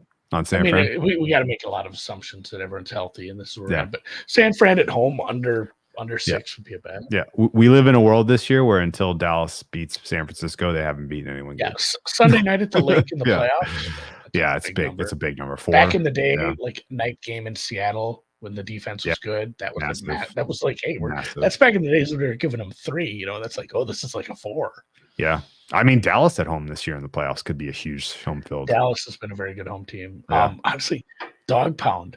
Sunday night football dog pound taking on a lot of things have to go right because they're going to be in the road. Yeah, wild card, but that's probably what stops them. Oh, here's a just throwing out prediction funds. Sure, hosting the Bengals in the AFC title. That's the Week 18 game. I really don't want to see that Week 18 and then in the AFC championship. You get like 3 weeks before it happens again. Yeah, that's true. All right. I want to see the Browns draw the Chiefs. I'm pissed. I want the Browns to go to Arrowhead, and I want them to be 8.5-point dogs, and I want the points with the. I said it on Sunday that 10 was probably too much here. It was. It was. I'm pissed. Is 8.5 still bettable? I think so. This is another one where contest picks where the Patriots are only 35% of the picks. You guys are much bigger, much choosier. I was going to call you big old, cowards. Much choosier with your teaser legs. I'm willing to just throw all the math ones in there and let the kill them all, let God sort them out kind of thing. Just if it's a teaser leg, I'm firing. Okay. I don't care. All right. This is one where I am so terrified. Like this is the bottom of the teaser rankings right now. You know that before Friday even hits here. This is this is an 8.5. I couldn't even consider right now. Yeah. The way the Chiefs are playing an offense, it's been a good defense, and Zappy probably isn't going to be as good as we saw, but it's been an upgrade. The big issue with this is the receiving core, which honestly maybe the backups aren't. It's not like Devontae Parker is a very good receiver in the year of our Lord 2023, but like Parker, Juju, and Booty, I call him Booty, we're all limited. Douglas is still in concussion protocol. They're down to like nothing. What are you talking about? All they need is Hunter Henry and Zeke, man. Yeah, we just saw last week. I was going to say, we saw him do it without them. Honestly, they just need Zeke. That's how you want to try to beat this Chiefs. You just run it down their throats. Those guys aren't good. So it's like when you see, your top 4 receivers are injured, it's like, is there a team where it matters less? And then I think Juju plays, and then yes, it is the second leg of the Juju revenge tour. My God, he's touring the country doing this. It is 2 really bad wide receiver groups. That is funny. That is funny half. I don't know which one would be worse. Honestly, I would lean towards New England still. Yeah. So speaking of revenge tours, postulate for me if there is an angle to Bill Belichick putting in some extra work to get the defense playing especially well to spite the Patriots on his way out the door. Like, we're going to fight extra fucking hard down the stretch here, win some games, and then I'll see you later. I wondered, did you buy those reports that there's a mutual parting of ways after that Colts game? I don't treat them as gospel, but I mean, it's kind of a smoke, there's fire, because it's been something that's been discussed and it's been bandied around a little. I was going a different direction. I thought you meant it's like, hey, I'm the old guard. I'm the best coach in the league. I have been for 20 years. Oh yeah, sure. I'm not gonna let this young 60-year-old upstart and Andy Reid show me up and him to be crowned like, he owned Belichick. He's the next on the list in terms of active wins. He's coming for you. He's coming for you. I guess you're a German. You're a Germophile. The Deutsche file. You have an affinity for the German culture. Alemannia file. Is that what it is? I don't think so, man. Whatever the case is. Is a conscious uncoupling that happens in Germany, is that honored by law in the United States when you come back? Because that's apparently where the Belichick Kraft split happened. It was on foreign soil. So do we think that I guess really what I'm getting at is, do you really think this is the end of the road for Belichick and the Patriots? And if so, how does that impact his decision making? I mean, you're right. He would be spiteful about it, I think. I think so too. I like that. I think I still like the Pats at 8.5, but contest wise, I would take it. Yeah. 18 points to the Steelers was the most that Belichick has conceded since that loss to the Just Colts. again, low total. I just don't see them giving up like 28 here. I consider this probably a low scoring affair. Both teams in the teens. Hopefully, it's not 19-10. Yeah. Yeah, if you didn't know, a conscious uncoupling refers to a relatively amicable marital divorce. Who's the one that brought that up? Who's the one that made that famous, though? Wasn't it Gwen? Was it Gwyneth? Gwyneth and Chris. Oh, there's too many Chris's. Chris, the singer. Singer. I was going to say Chris Cornell. That's not right. Coldplay Chris. Chris Martin? If you say Is that so. right? Who's the lead singer of Coldplay? Chris Martin. Yes. Yeah. I don't mind Coldplay, guys. Oof, man, that was way back in the. That's way back in the memory banks. I'm considering Patriots in contests only, just because they're relatively lightly picked here, and at 8.5 points, they got a chip cheering chance. You know what else, man? You know when it's really, really tough to cover big numbers at the end of the season. Like, it's really tough. Or if you're the Chiefs ever. Yes, there are people that are going to talk themselves into betting Chiefs that close on the basis of, like, I'm saying people, like dipshits. They're going to be like, the Chiefs, they're angry about the false start last week. This is going to be their best game of the season. Like, people are going to talk themselves into that betting angle on Sunday. I promise you. But I think it bodes poorly for what's happening there with Matt Nagy. Of course. Like we said, the lack of attention to detail. The devil's in the details, guys. And great teams that win the Super Bowl, take care of everything. Mm-hmm. Incremental gains, doing everything right, gaining a half of a percent by doing one thing and then finding 50 other things and doing them right, getting that little edge. This isn't college football where teams are ever favored by 50. It's always going to be narrow margins. The best team and the worst team are 20 points apart, and there's so many teams in the middle. Narrow margins, doing shit's right, guys. So yeah, I'm worried it's a lot of Nagy just not being. Maybe Bieniemy was the straw that stirred the drink here for keeping all the shit, on a tight ship.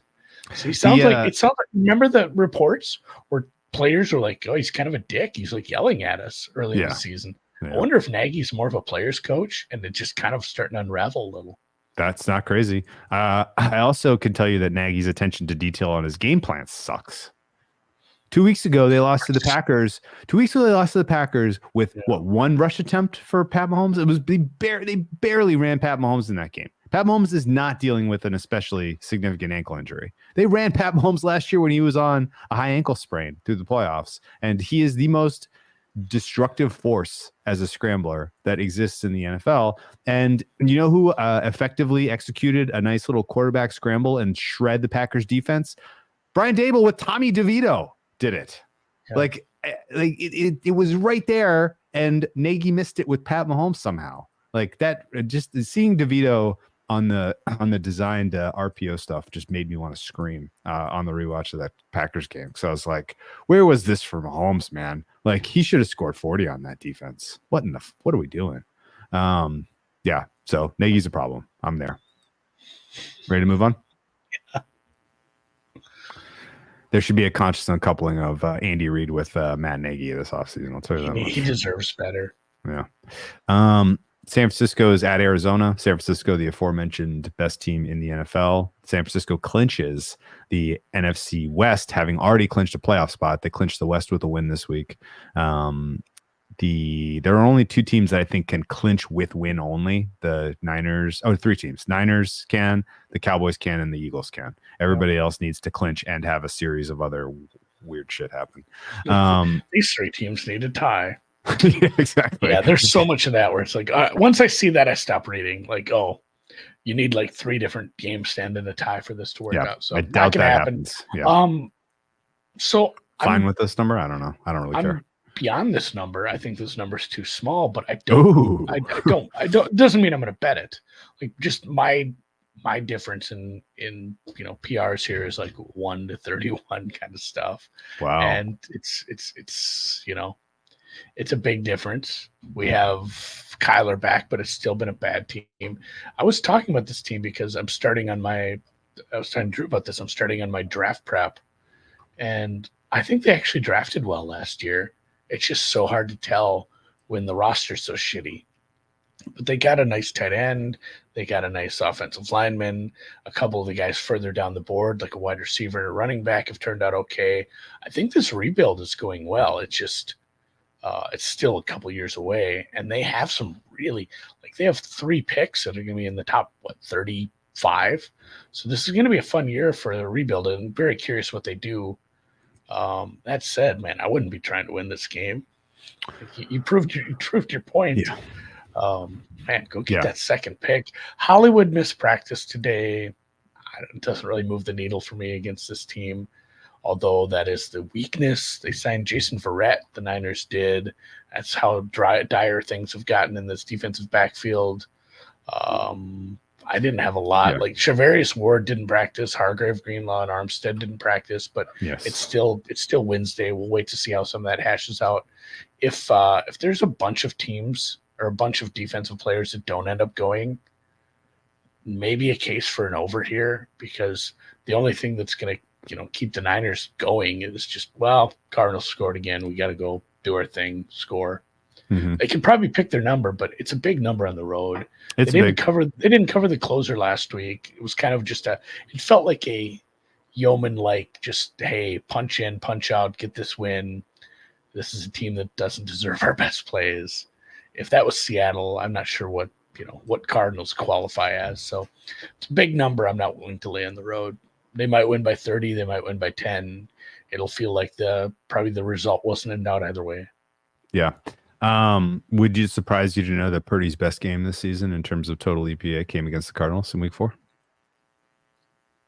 No, that was like a 30 to 10 kind of beatdown.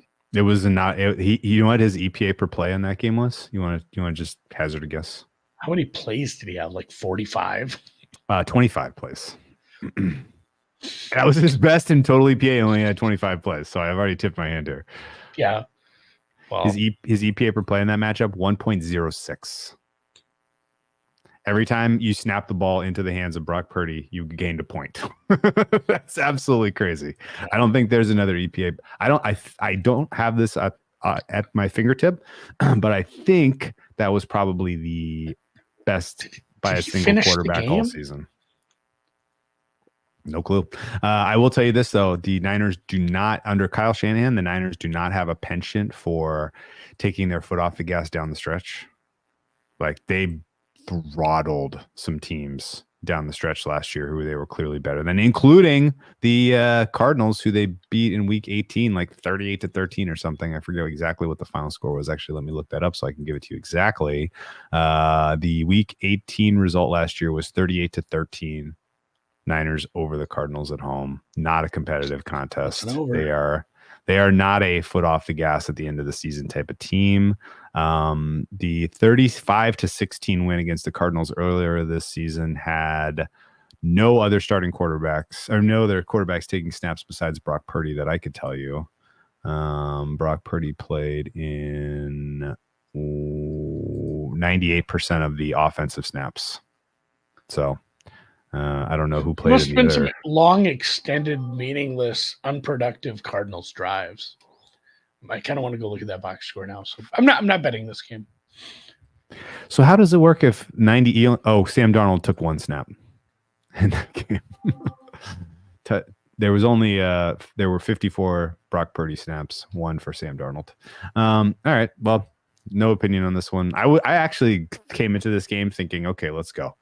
Cardinals are off a bye. They looked pretty damn frisky against the Steelers. Let's find a way to make a case for the points here, and I came up with nothing. So this is a big old fat pass. I struggled to find a spot other than maybe like a Cardinals second half if they're down by 25. Like, I'll take the Cardinals. I'll take the Cardinals +1 here. The year that the Niners raced to the Super Bowl, God damn, that was a long time ago. That was a 2019 season. Man, I feel like well, not that long ago. That year, they were just okay down the stretch. They did not have any beatdowns. God damn, there were some good games at the end of that season. They had a Rams game that was 34-31. I was going to say the Seattle game. The Seattle Rams sticks with me. Do you remember the at the Saints game, 48-46, with George Kittle like mauling a guy and putting them in field goal territory to win that game in New Orleans, 48-46? That was an awesome game. I remember that. I don't remember that as much. Jimmy Garoppolo had 4 touchdowns. There was an Emmanuel Sanders touchdown pass for 35 yards. George Kittle was just he made the play of the game, and it was going away. The Kittle face mask. Yeah, Drew Brees had 5 passing touchdowns and 1 rushing touchdown in that game, and no turnovers, and the Saints lost. That's pretty wild. That's got to be one of one. Remember they gave Drew Brees that laminated certificate? I do remember that. All I remember of Drew Brees now at this point, because my memory's dust, is that and when he was killed by lightning. Those are the 2 things that you remember. Yeah. Sorry. All right, let's keep moving. Rams are taking on the Commanders. Comey's also coming off a bye. This one's at 6.5. I get why it hasn't gone to 7. I get there are some injuries with the Rams that have me a little concerned. This total is up to 50 and a half. 7.5. Second bet it. This is my other big regret This is my other regret from Sunday, because I said I kind of like another Rams over, and I missed the number here. Now it's probably tilting towards being a little too high. But I guess I'm glad the market was with me on a thought that I didn't really get in. Forbes is playing, so that lends itself to an over. Sounds like he's tending in. So Robinson off the bye still didn't practice. Yeah. And then, I don't know, the Rams, the Havenstein is just a little concerning. Havenstein There's like a bunch of didn't practice. second-tier injuries that are a little concerning. Well, to me. Tutu Atwell didn't practice. Tyler Higbee. They put. I'm not sure the Higbee other will guy. be healthy. No, I don't think so either. They put the other guy on IR. I can't remember his name. He wasn't very good, but his backup now is there was a healthy amount of Davis Allen targeting in that Ravens game, which made me a little uncomfortable. I thought he played well. He did, but like, he's Davis Allen. Like, is he gonna do that every week? I don't think so. Like, some weeks he's gonna drop a bunch of those. So yeah, it was a little weird. I don't know. Rams are a little. They're not. I don't think they're on upset alert this week, but I'm not dying to lay points with them. No, I think this number's fine. And if it keeps going, it's close to a Commander's bet, but also probably just a teaser. Yeah. You know what I talked about? All these ones where it's just like, oh man, it's just a few points. It's just a little bit too much. This is when I said, hey, remember that money line parlay that we're just going to put in for fun? Like, man, all these games, it's like the Rams, and I would never throw the nine. I'm never a fan of throwing in like the minus 3,000 leg into the money line parlay. It doesn't get you anything, and just risk for barely any reward. But man, Lions, Rams, Lions, Rams. Who's my third leg there? What was the other one we liked early on? I'm gonna have to look. I think I missed one. You're talking about land points? Yeah, or no, just taking the money line, taking the money line parlay. The meaningful favorites. Yeah, I don't know, man. Niners. Just not much there. Out on the Jets. I mean, Lions, Rams, Browns. Yeah. There you go, Browns. Sure. All right. Yeah, I'm not going to be. I'm not going to be super Rams excited to get into path this. to the playoffs is super narrow. I'm nervous for that, but I fucking hope they get in because There's they're the fourth yeah, best team in the NFC right now. it's In my going to be opinion. tight. I really Hope they're in. I really think I manifested it, and it's the one playoff bet that I love that I didn't make. A lot of the other ones are kind of coming into view, and I think we're going to get some of those home. But Sure. man, Seattle to miss the playoffs when we talked about it. It's That happening, was such a miss because that is fucking happening. All right, All Dallas, Buffalo. Wanted to back the Bills coming into this week. Excited about it. Rewatched the tape against the Chiefs, and I pivoted hard, Andy. This is an under for me. I like what I saw in real time. Like, hey, the Buffalo defense played okay, and then I did some rewatching, and I'm not so sure. Okay. I'm giving more blame to the Chiefs offense than than I guess the Buffalo defense. It's still not a good secondary. It's still getting. I mean, just they can never get everyone all together, and I know they'll never do that because a couple of the pieces were out for the year. Those kind of guys don't just come back, but every freaking week, like Micah Hyde did not practice. AJ Epipen, I can never say his last name. You got it right, I think. Epinesa. You said it right the first time. Yeah, you nailed it. He's a pass rusher, not practicing. Von Miller got rest. Von Miller doesn't matter. He's not playing it at a level that matters right now. No, Kincaid Russo was and limited. Floyd matter more. But I struggle to see a spot where this Bills defense plays really well. It is an outdoor cold weather game for a Cowboys team. That's not easy, but just try to limit CD. Have fun with that. I get where you're at. Like Russell Douglas is playing well. So if I'm putting together the defensive game plan for the Bills, it is absolutely the bend but don't break. Yes. Don't give up the big play. So I'm kind of with you on that under. Like Dallas is gonna fucking get theirs, but we're gonna make it take some time, and we're gonna take advantage of what I haven't loved sometimes. As much as we loved McCarthy, I think McCarthy has been a pleasant surprise as far as the game plan and the game calling. There's been some problems in the red zone that I haven't loved all of it. So I think the game plan. He really only fucked up the Seattle game. Yeah, but he won that anyway. I know that's the thing. Like they're gonna beat bad teams. They're gonna beat teams that they should beat. That's like been their only close game since the Chargers, right? There's only been like two. Oh, that and the Eagles. Eagles loss. He fucked up that Eagles game too, I think. Isn't the game plan? Yeah, that's the thing. McCarthy and Dak kind of bobbled that at the end. The game plan would be keep everything in front of you. You're never going to stop this offense completely. Let McCarthy fuck it up or try to get some stops in the red zone, force field goals, and you got to let Josh unleash. He has to run. He has to scramble. He has to not make mistakes, which is a problem. They have a couple of ball hawks on this defense. So I'm tentatively hoping the Bills can keep this close. I want this to be a good game. I'd love the Bills to win. Honestly, I have a longer shot on Bills to make the playoffs. I didn't get nuts with you guys and take like Josh Allen MVP or Bills to win the AFC. I still don't think they have the chops, but I got a bigger number at them to win to get into the playoffs. So I'd like to see the upset here. Bills have margin for error with the Dolphins collapsing like the sun. I think we'll know early if the Bills have a shot here.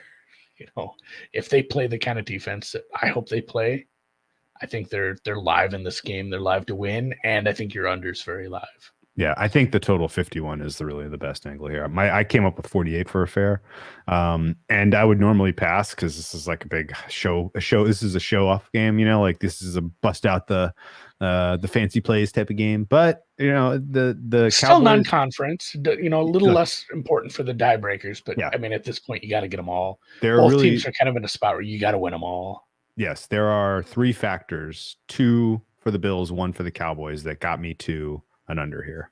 Okay, which one do you want to hear first? I mean, can I guess them? What were two for the who? 2 for the Bills, 1 for the Cowboys. I mean, you already talked like Rasul Douglas and the defense, despite being beat up, has been It's looked more about okay. It's more about the Cowboys being at a pico top for their offense. They played three You are games. you are selling a little on the Cowboys offense Yeah, right now. they've played 3 games in a row at home against the Commies, the Seahawks, and the Eagles. If you've not been paying attention, if you are not doing time weighted, if you're not doing a recency, time decay ratings, these 3 defenses are super Super shitty. low. They're low, and the Cowboys got them at home.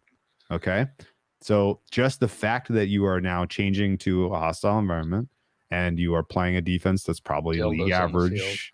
That's good. Dildos are going to be on the field. These are all factors. And I think ultimately you're selling high on the Cowboys offense to a degree.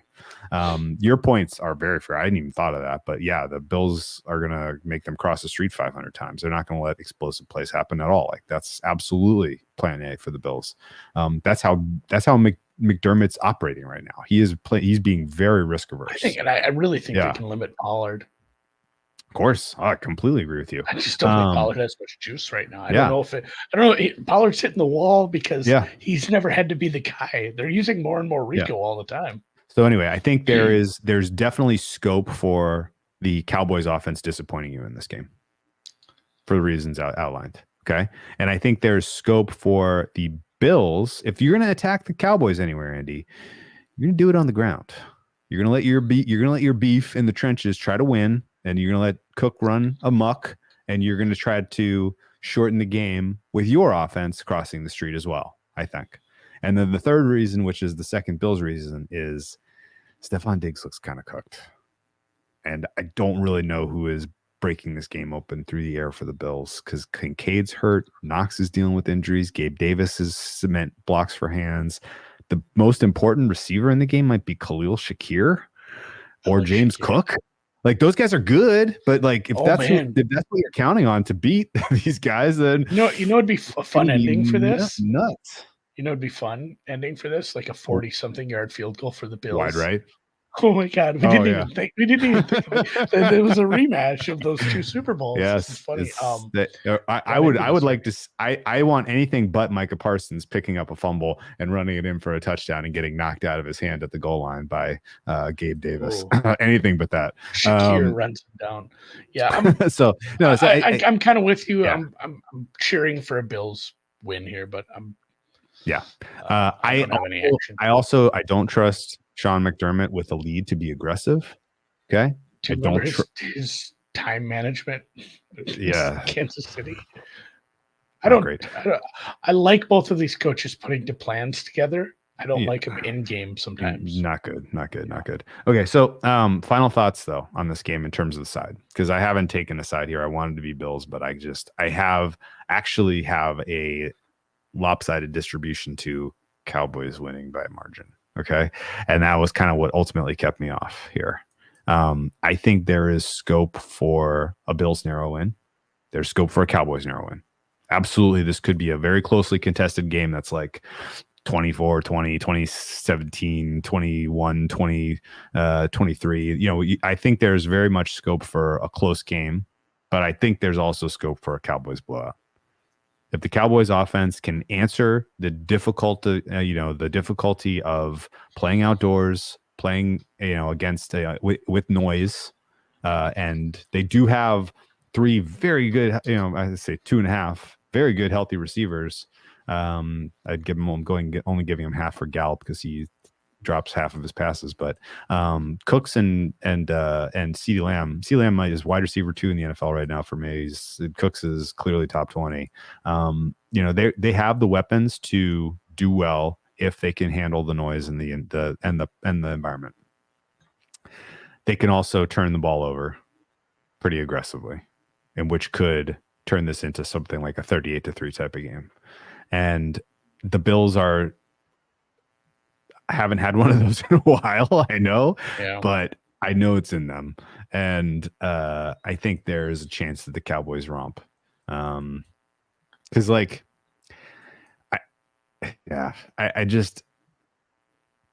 there's some stink on the Bills. I can't say it any better than that. I don't know why. There's some stink on there. It was a really nice way. It was a really nice game to come out of with a win. had to have it, needed it. It wasn't easy. You made it harder on yourself. You got the win. You moved on to the next spot, but we can't just be like, oh, the Bills are fixed. They're all better. You know, like I think you're right. If you do bet the Cowboys, you probably want to sprinkle on some alts.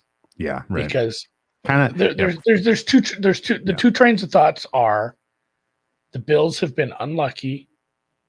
The Bills have struggled. The Bills have had bad luck and bad variance. They're actually a good team. Good teams plus Dallas equals a close game. The other train of thought is the Bills just were terribly overrated. The defensive injuries matter a lot. Last week was a game they should have lost. They screwed it up. Their season should essentially be over. What did Dallas Cowboys do to bad teams? And if it turns like I think we'll find out a ton about Oh yeah, no question. If the Bills actually have anything. Yeah, I made this point already today, so apologies if you're hearing it twice. But if the Cowboys offense proves they can go on the road and do what they've been doing, that is a fucking very valuable thing to learn this week. The NFC playoffs could be fun. And then next week, if the Cowboys defense can go toe to toe with the speed that Miami has, that is a very valuable thing to learn about Dallas, right? So Dallas, we don't actually really know, I don't think, how good they are going to be against the elite in the playoff. It's crazy that we're 14 games in and we still don't really know. We don't like, is Dallas good? Are they good? We think they're good, but the question is, are they on the same level as the Niners? Yeah, are they on the same level as the Niners? And we don't know that. And I think you'll learn if they can go on the road, if their offense can go on the road, and if the defense can handle speed. Those are the two tests for them the next 2 weeks. Sure. And if they pass both of those tests, then if any kind of buy you want to do on the Cowboys, like I'm not going to stop you. Like, gotcha. Yeah. There's ways to beat the Niners. I'm not really that scared of them if the Cowboys can prove those, answer those questions. One of the keys to beating that, just like we said, I don't think anyone is super set up to stop the 49ers defensively. But if you can get them in a track meet and win, and it's an offense we've seen do that. Sure. And yes, they played each other once and it went very poorly. Wasn't a great situational spot for Dallas. And once you're behind, it got a lot harder. But that secondary has taken some blows since. Honestly, both have. Like, I want to see the Dallas San Francisco game where they both score 45. I'd watch that. Hell yes, I 100% agree. Nighttime game. Baltimore at Jacksonville. Trevor looked fine, man. I have no idea. That guy was probably doped to the gills. Surely. I saw somebody. Maybe this wasn't about Trevor. It was about somebody else with a lower leg injury. But there was a tweet basically said, like, you could hit him in the shin with a steel bar right now. He wouldn't feel it. Like, yeah, that probably checks out. So Jacksonville, so Ezra Cleveland, who's filling in for Walker Little, who's filling in for Cam Robinson. Yeah. Everybody got hurt again, but they're all practicing. Ezra Cleveland and Walker Little both were limited. They both practiced, which matters. Wild. Tyson Campbell, day-to-day. The safety, day-to-day. Trey Herndon, limited, still in concussion protocol. They could get some defensive players back. If those guys don't go, the secondary is just shot to hell. And it's already a defense that has been susceptible at times. You need at least two of those guys playing, I think, between Campbell, Herndon, and Cisco in the defensive secondary. Otherwise, this is a tough one. This total might be low at that point. The Ravens and Lamar looked very good at times. It's another one of these teams which is like, are the Ravens good? Because it's been terribly inconsistent at times. I don't know. Like, I'm pretty close in this number as well. Hamilton, the safety, Notre Dame, second-year guy, he was limited in practice today. Roquan was limited. I don't know that Hamilton goes. I think Roquan does. Give me your synopsis on this Ravens defense.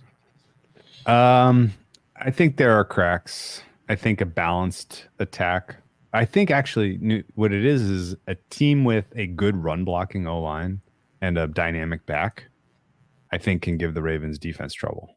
And that's not what the Jaguars have at all. The Jaguars are wicked one-dimensional. They are only getting you through the air. And I was more excited about the Ravens when I thought there was an offensive line cluster injury going on for the Jaguars, but it does seem like Walker Little or Ezra Cleveland or both might be available here. So they might be just perfectly fine offensively here in terms of pass protection. It's possible. The Ravens still do bring like a lot of simulated, pressure, variety, which is tough to prepare for. But if it is relatively expected that you're just going to pass, and oh, by the way, Christian Kirk's not coming back anytime soon, then you just need one standout CB performance from Marlon Humphrey to take Calvin Ridley out, or bracket him with the Marcus Williams and or Geno Stone, and all of a sudden, like, that's going to be real tough for the Jaguars to move the ball potentially. So I think the Ravens defense could be a huge factor here, but the better buy for me on this is Ravens offense. I was thinking that the team total is going to be like 22-23. It's going to be too low. I have this mapped out as like, Ravens score 24, 27, 28, 31. No. They got them for 27 last year. I know it's a road game. I don't know how they slow them down, I guess, if we get what we saw last week. And it was 37, Birdie, but more like the punt return. I don't know if I want to count, even if it wasn't an overtime, but it's still, they put up 30. It's a good offense right now. They are moving the ball, and I don't really like the Jags defense. So Ravens team total, honestly, with the cracks you're seeing, I think the Jags can probably get something done through the air at least, especially if they're playing in a negative game state and have to air it out constantly. I'm kind of fine with this over as well if it wasn't a primetime game. Yeah. I think the Ravens are the side still. The Ravens, you can get -3, -113 right now, which is wild to me. The Ravens offense to me looks like they have late bloomer potential. You know how there's one offense that takes a really long time to finally show themselves, and then that offense is somebody with a new offensive coordinator and like 10 new weapons. But they finally get there after their offensive line is healthy for like the 5th consecutive week, and they have an elite quarterback, and they're playing a couple of overrated defenses back to back to back. That's the Ravens, man. Like this is a team that I think is peaking at the right time, at least in the AFC mix, and I think the offense could show you something pretty special today or on Sunday night against the Jaguars. Jaguars at home, for what it's worth, in these big spots have underperformed this year. They lost to Jake Browning on Monday Night Football very memorably. They lost to the Chiefs at home in a game that should have been a little more competitive. They didn't cover. They got blacked out by the Houston Texans at home. They have a couple of home stinkers on their schedule this year, so I'm not exactly. They got obliterated by the Niners at home. I forgot about that one. 34-3. When they've gone up against the good teams at home so far this year. Hey, did you know that when you do a thumbs up that it does like a? Oh, did you do that trick specifically? Yeah, it took me a long time to get there. Okay. Is that a new little StreamYard wrinkle where you do a thumbs up and then okay, I'll tell you about it another time. All right. You don't know what I'm talking about, do you? Nope. Okay. I'll tell you another time. But yeah, I think ultimately this is potentially a Ravens flex a little offensively, and the Jags are going to be in comeback mode for much of the game, and this could be Ravens by margin. So I laid the points, and you can get a better price right now than I played. So that's a delightful sign. So the market seems hesitant to give the Ravens credit, and I understand, but at the same time, I think this is a mismatch for them offensively up front. Lamar through the air, Lamar with his legs, whatever running back they want to throw out there, I don't care. Yeah. Drew, no, I put that overlay up.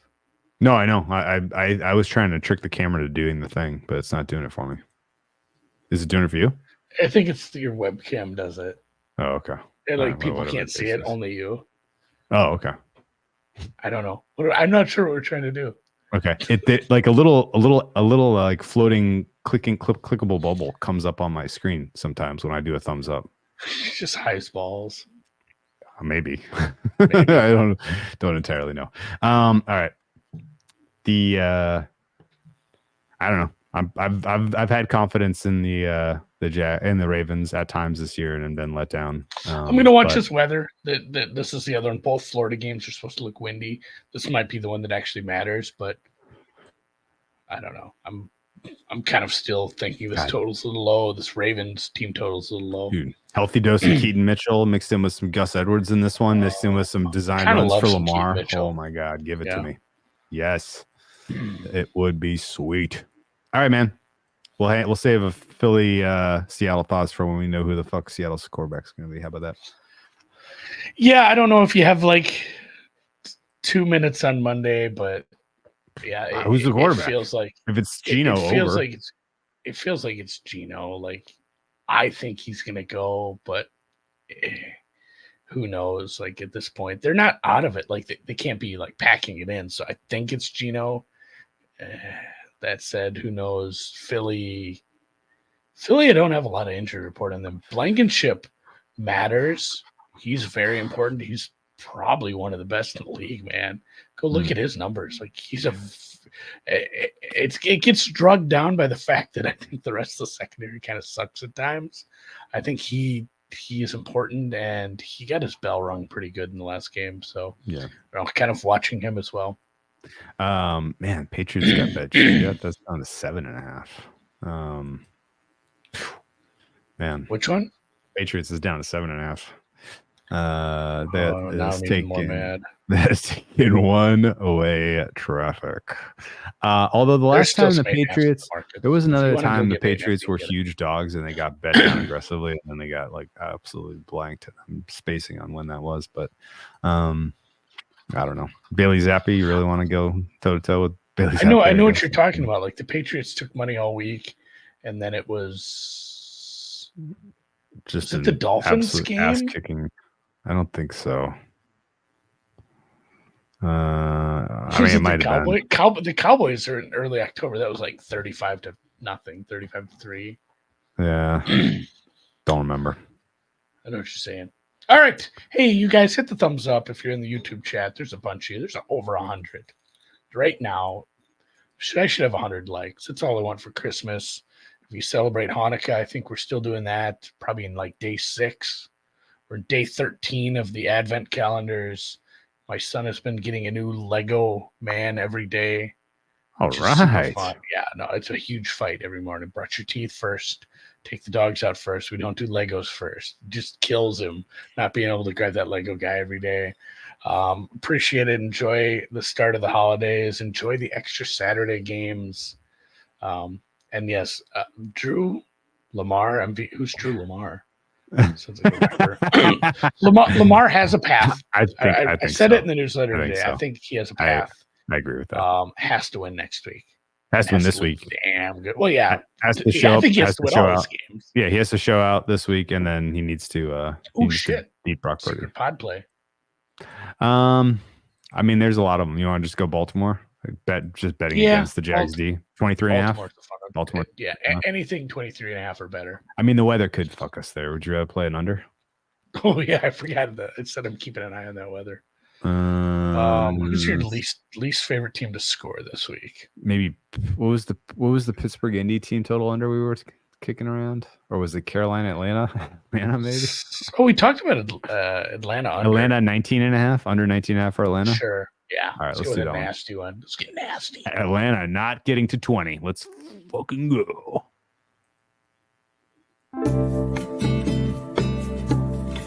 I was doing the pose from the end of Breakfast Club there. Yeah, obviously. Have I ever told you guys I moved set pieces for the halftime show at the Titans Rams Super Bowl in Atlanta? You did? Yeah. I was literally on the field at the Georgia